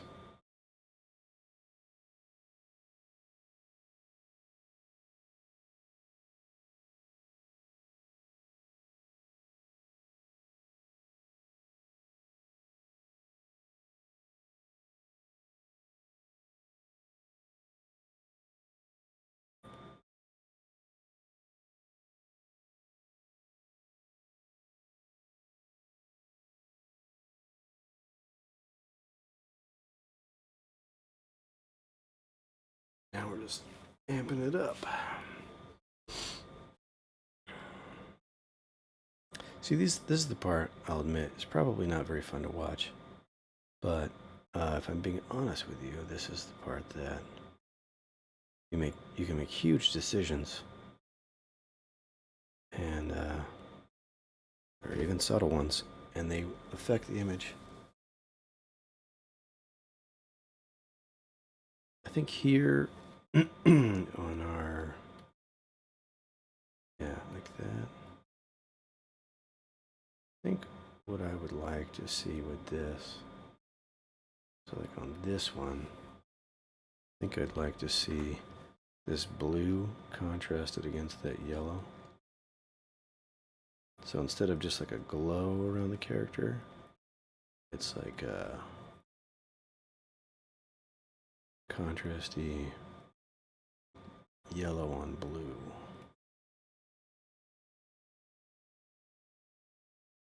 I do kind of like the glow though. Not gonna lie.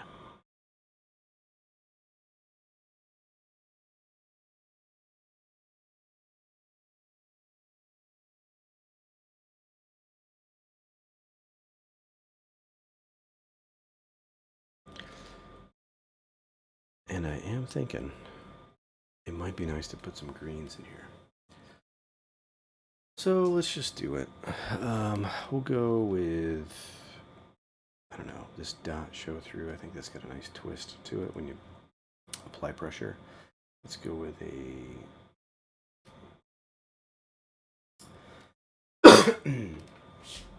not quite lime, ogre.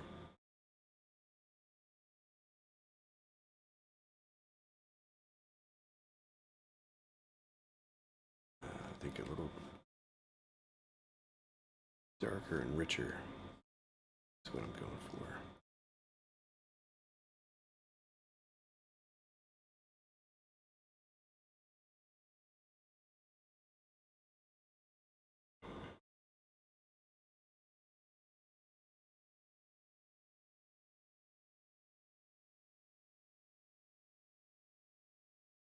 Kind of like the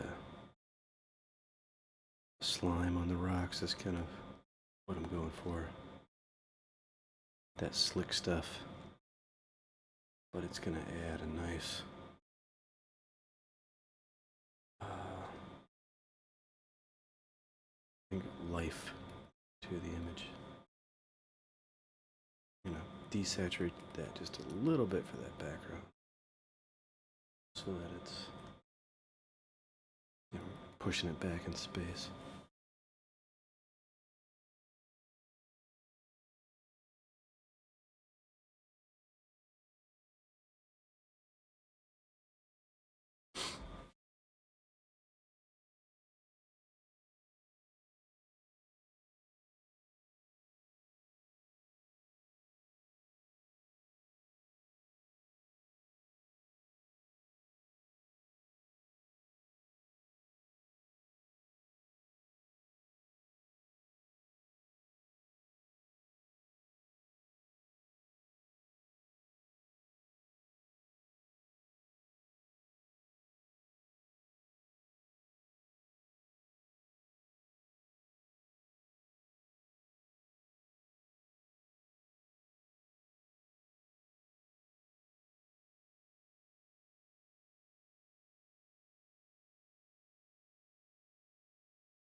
Wonder, should this be just dark in here?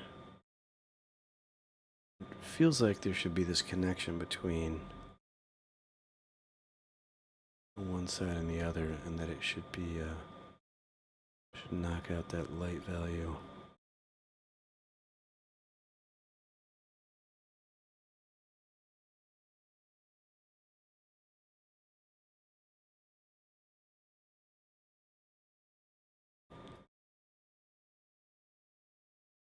Now we'll go back.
feel like this needs a shape, not just some square.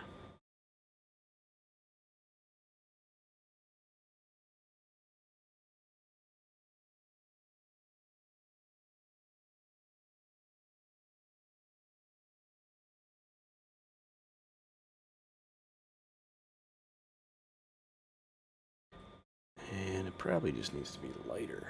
So we'll go lighter color.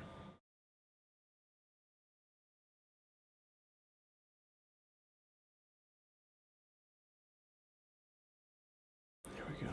Less contrast on that. Even less, I think.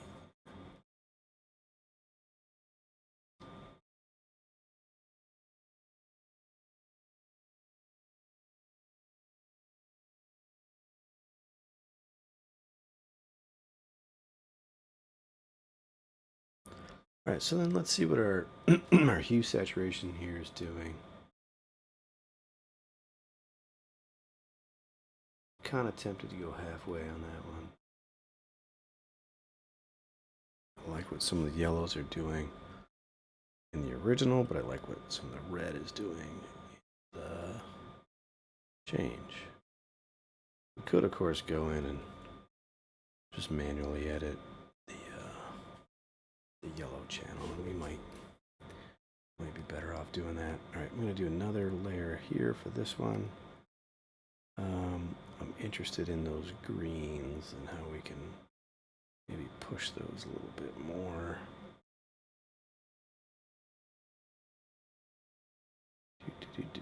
So I'm just going to find something that it's going to probably be in this area. The color dodge through hard light to get those greens to be punchy. But I also want them to blend into the scene fairly well.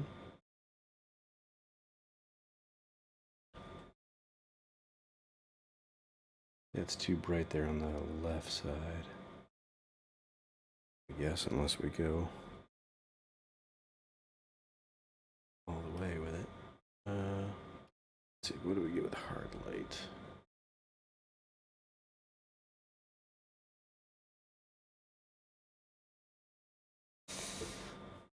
Let's go linear dodge, and then I'm gonna eliminate some of this. So we want the green in there, red. If this layer has X amount of red, then don't do it. All right, so we're gonna pull out the red, blue, same thing.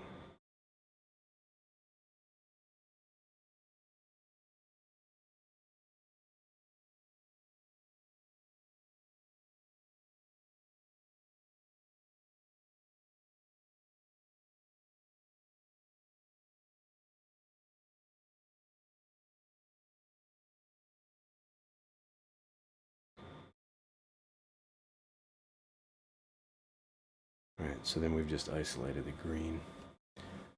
Now we can deal with this separately. Soft light. I like that. That's all I really wanted. A little bit more green. Maybe a little more. Let's go linear dodge and we'll go like halfway.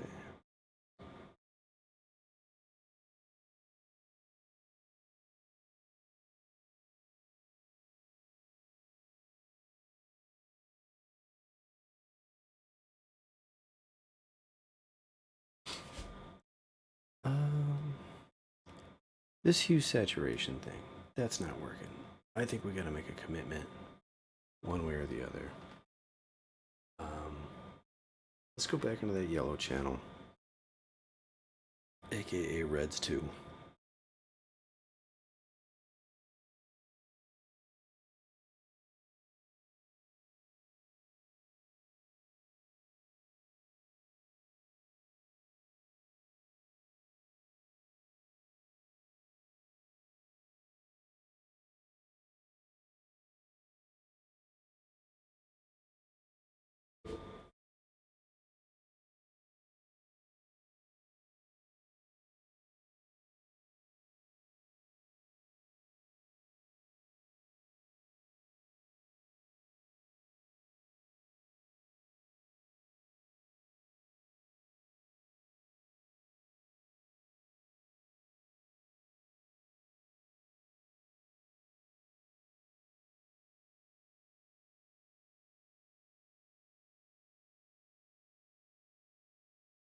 I think we can use that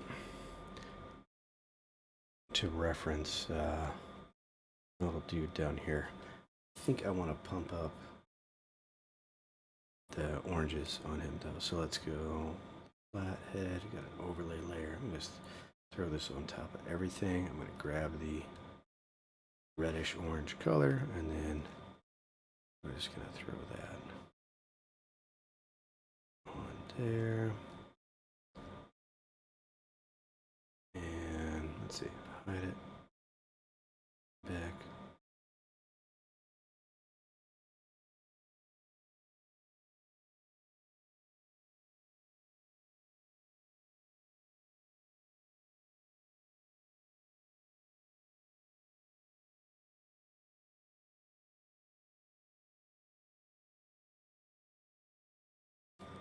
I am debating whether to put the blue bounce light in there.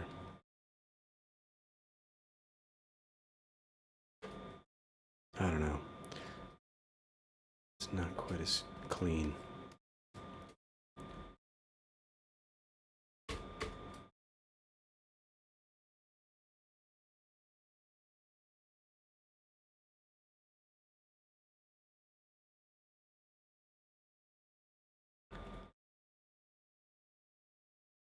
It is super bright. Let's go dark.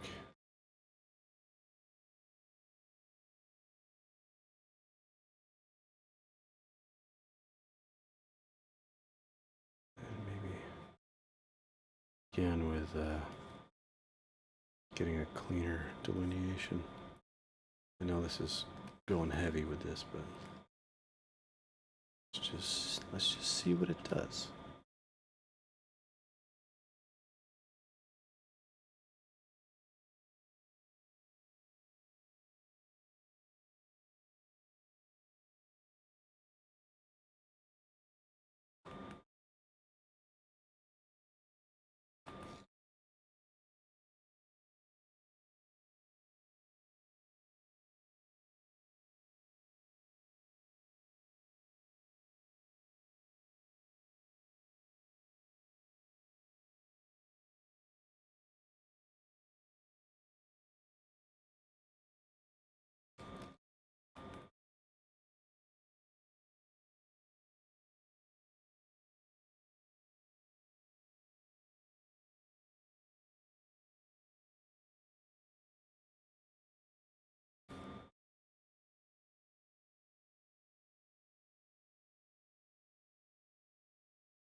Now he's like unmistakably bright.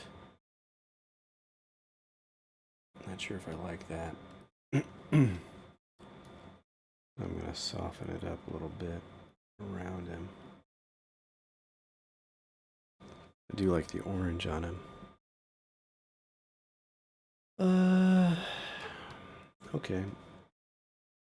And then I just have this hunch that we need to like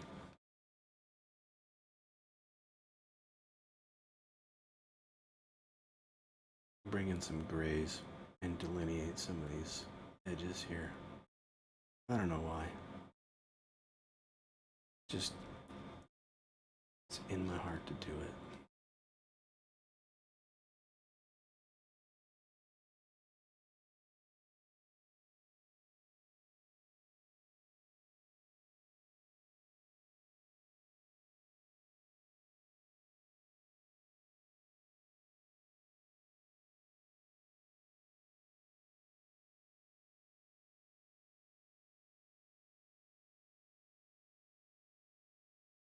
And I think we need a brighter version of it for some of these areas, like up here.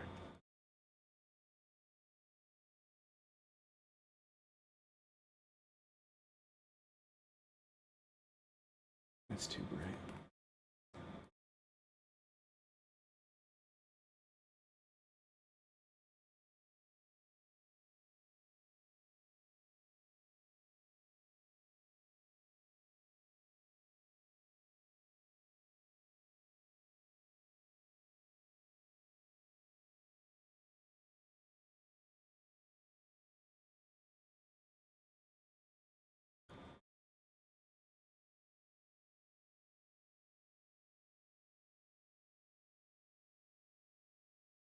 I don't know. Is it doing anything?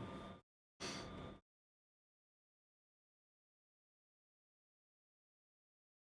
think where I want it is like right here on this edge.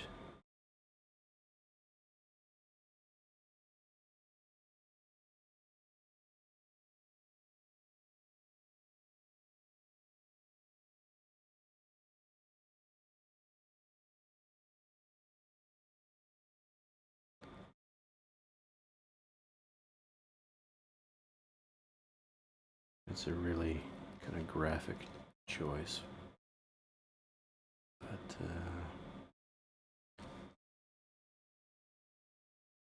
you know.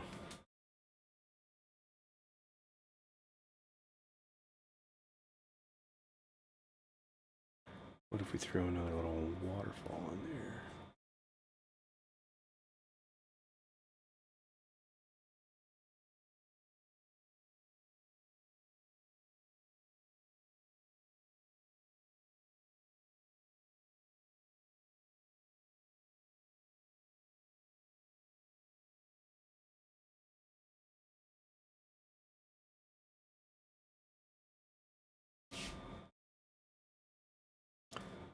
Get our smudge brush, we'll turn off sample all layers, we'll start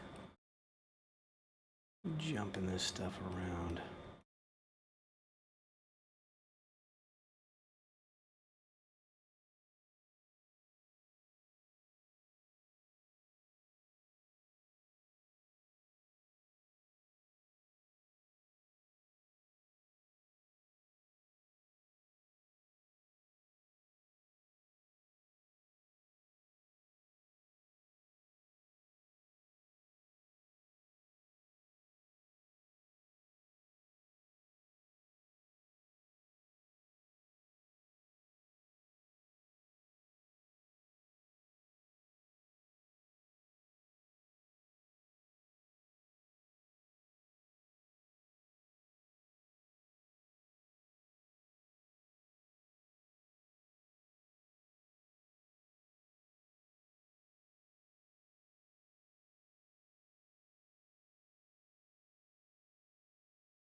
Yeah, so I'm tempted to use that as a way to separate those elements. I'm also thinking about that as a kind of lost and found opportunity. Do you think it leads the eye down nicely, but then it becomes really distracting, I think, to a degree. And then especially up here, it makes no sense. Like if it's water, if it's like a mineral deposit, it makes sense. If it's water, not as much. So, you know.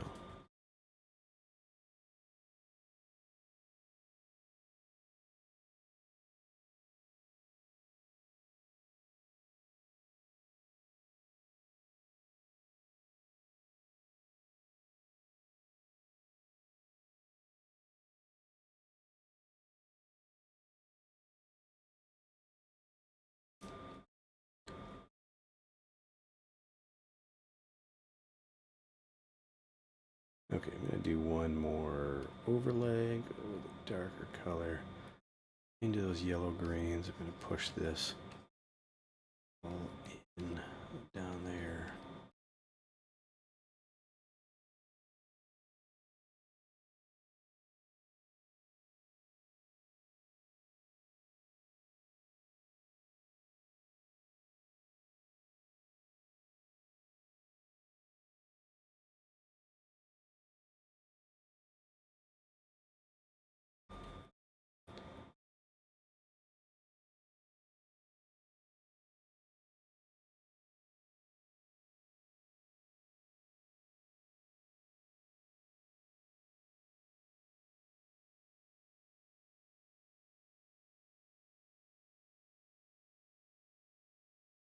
Introduce some more greens in here.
Okay. Just checking out the chat. We got Morris. Thomas and Montanos speak. I hear you are displaying at one conference in October.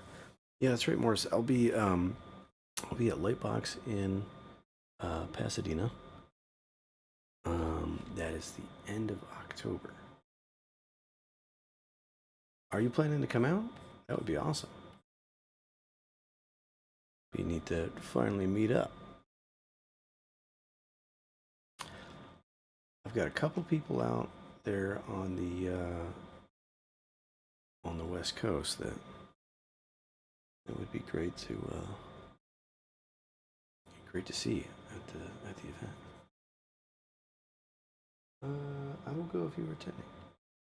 Yeah, that'd be awesome. I'll send you some details on Discord.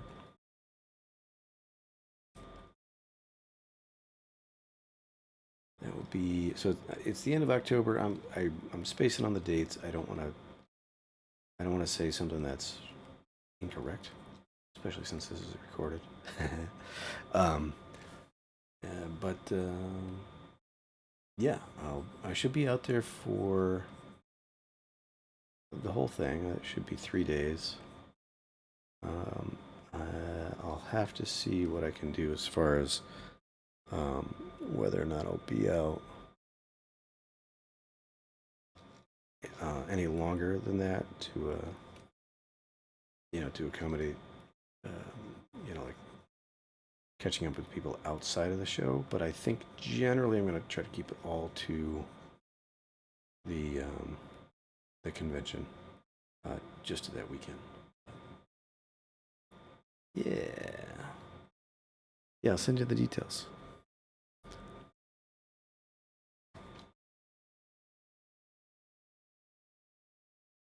Okay, so now we're really pumping up the contrast here. Is that what we want? Is that what this painting needs?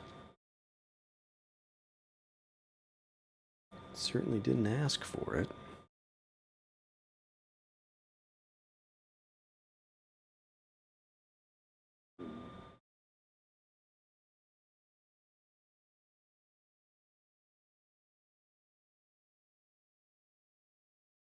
All right, let's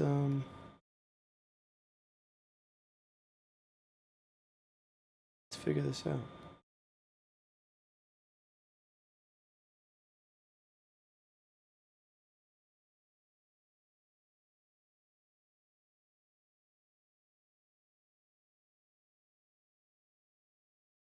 This really is the danger zone, doing what I just did. When you're live streaming, it has a tendency to crash. And we would lose it all. I do have autosave, but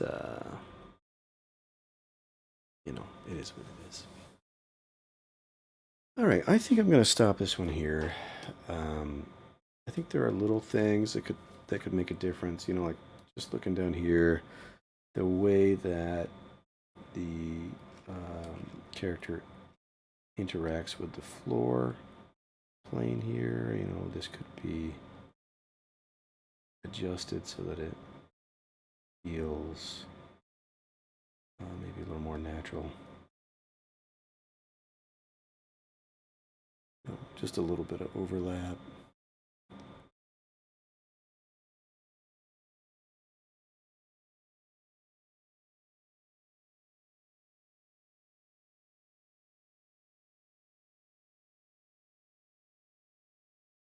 But, you know, we'll zoom out and see if that even makes a difference, right? I think it's just ever so slightly cleaner.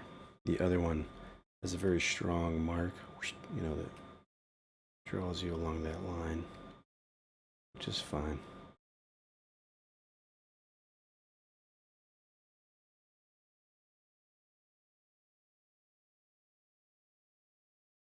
I think this character is too bright right here. Did we do that with one of these overlays?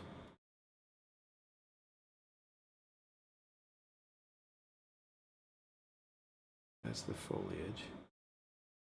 Oh, it's that one, yeah.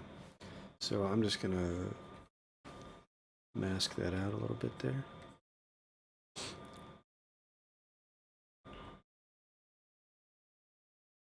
I'll mask this one just a wee bit. Doesn't need to be full strength red, you know? Yellow fellow. He's definitely he's clearly a focal point. Okay, so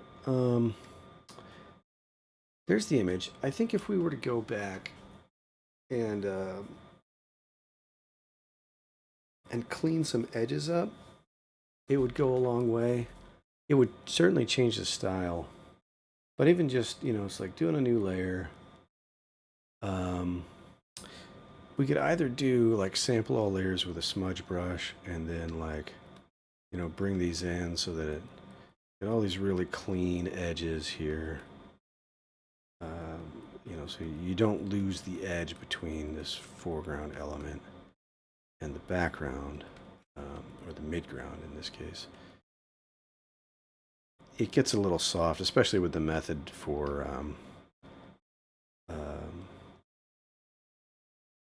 overlay that we were using.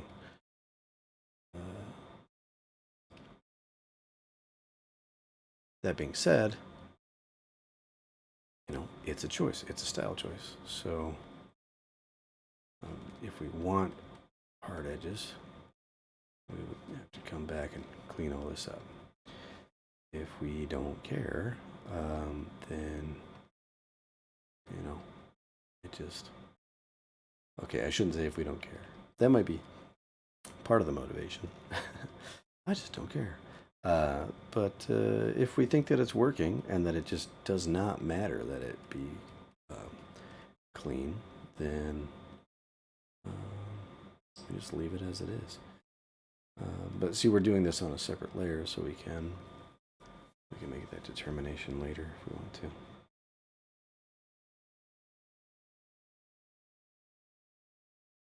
Let's mix these values so that it appears that this is like a shadow here. And so I want that to carry through.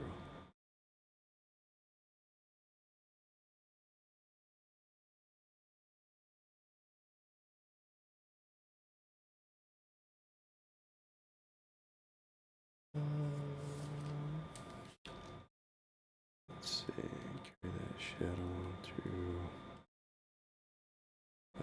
needs to happen down here. I'm not wild about this shape, but it's also not, it's not bothering me a whole lot.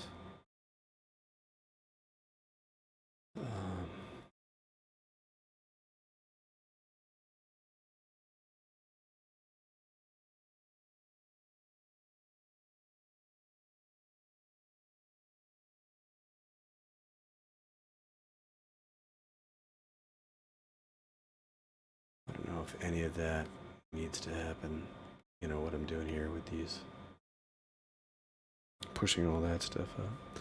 I think I'm just blurring that. It's really all that's happening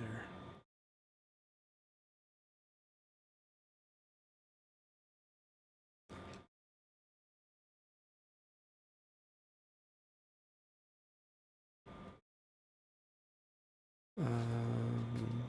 This edge too, maybe. We got some color bouncing around in there, and it's fine to have a little bit of color play. However, it can turn to mud. So let's see about that, shall we?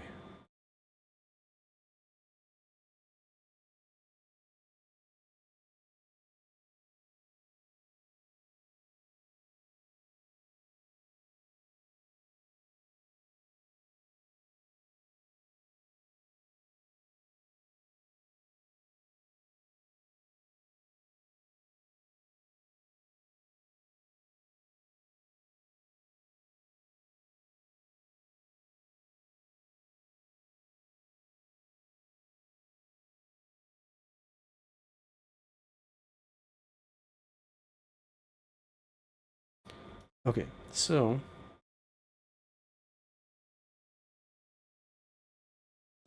sorry. Well, OCD, gotta fix that.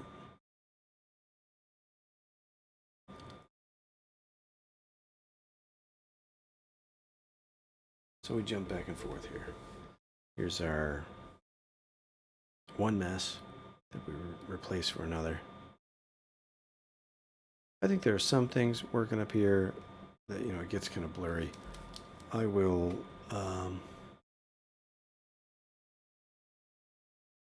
use the eraser to just kind of bring back some detail there. I don't know. I might swap that back out.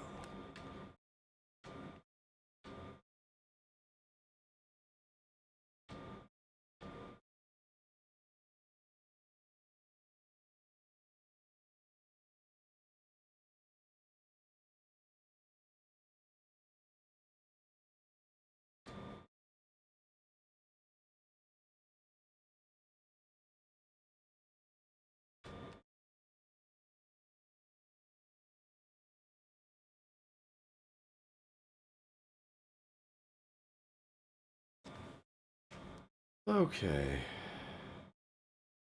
In here, some of this is not all that I want it to be necessarily.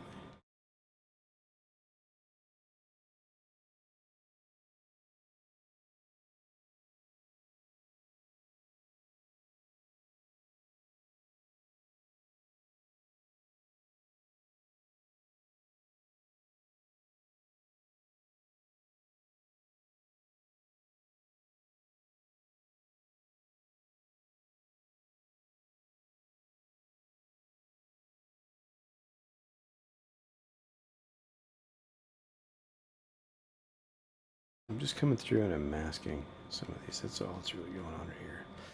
And it's gonna kind of chop up that edge, just refine it to something closer to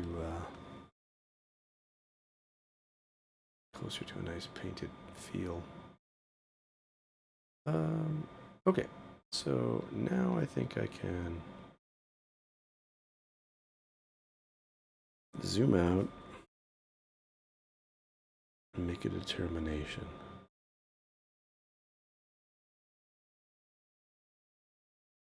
I think mostly I like this, the change that we made a little better. I think this is probably unnecessary, a lot of that in there.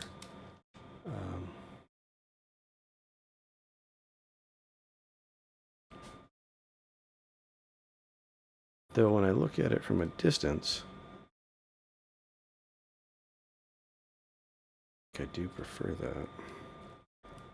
Maybe I just need to put a little angle in there.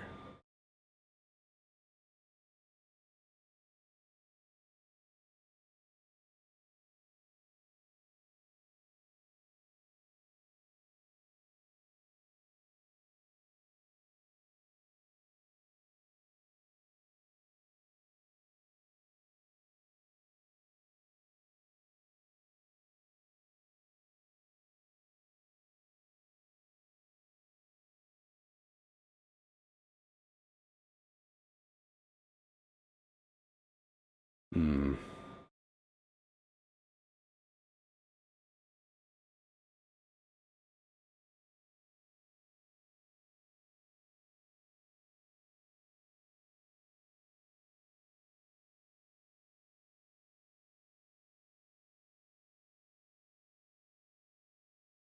You know what? I'm just gonna leave that.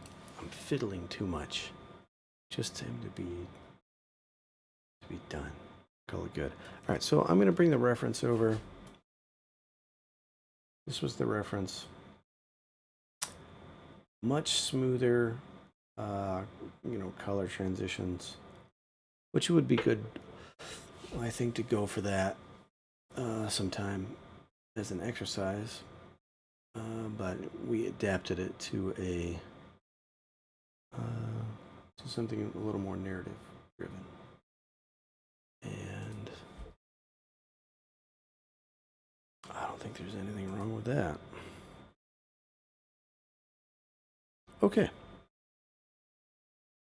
I think that's it for today. It is 1:09 a.m. Eastern Standard Time. And I should probably go get some sleep. So thank you for joining in today. Thanks for all the comments in the chat. It's really nice. It's fun to hear from you and to have some conversation. And definitely helps me out to have something to talk about, so that there's at least some dialogue and not just heavy breathing as I'm painting. It's better that way. Okay, that's an awkward way to say thank you. Thanks for joining in.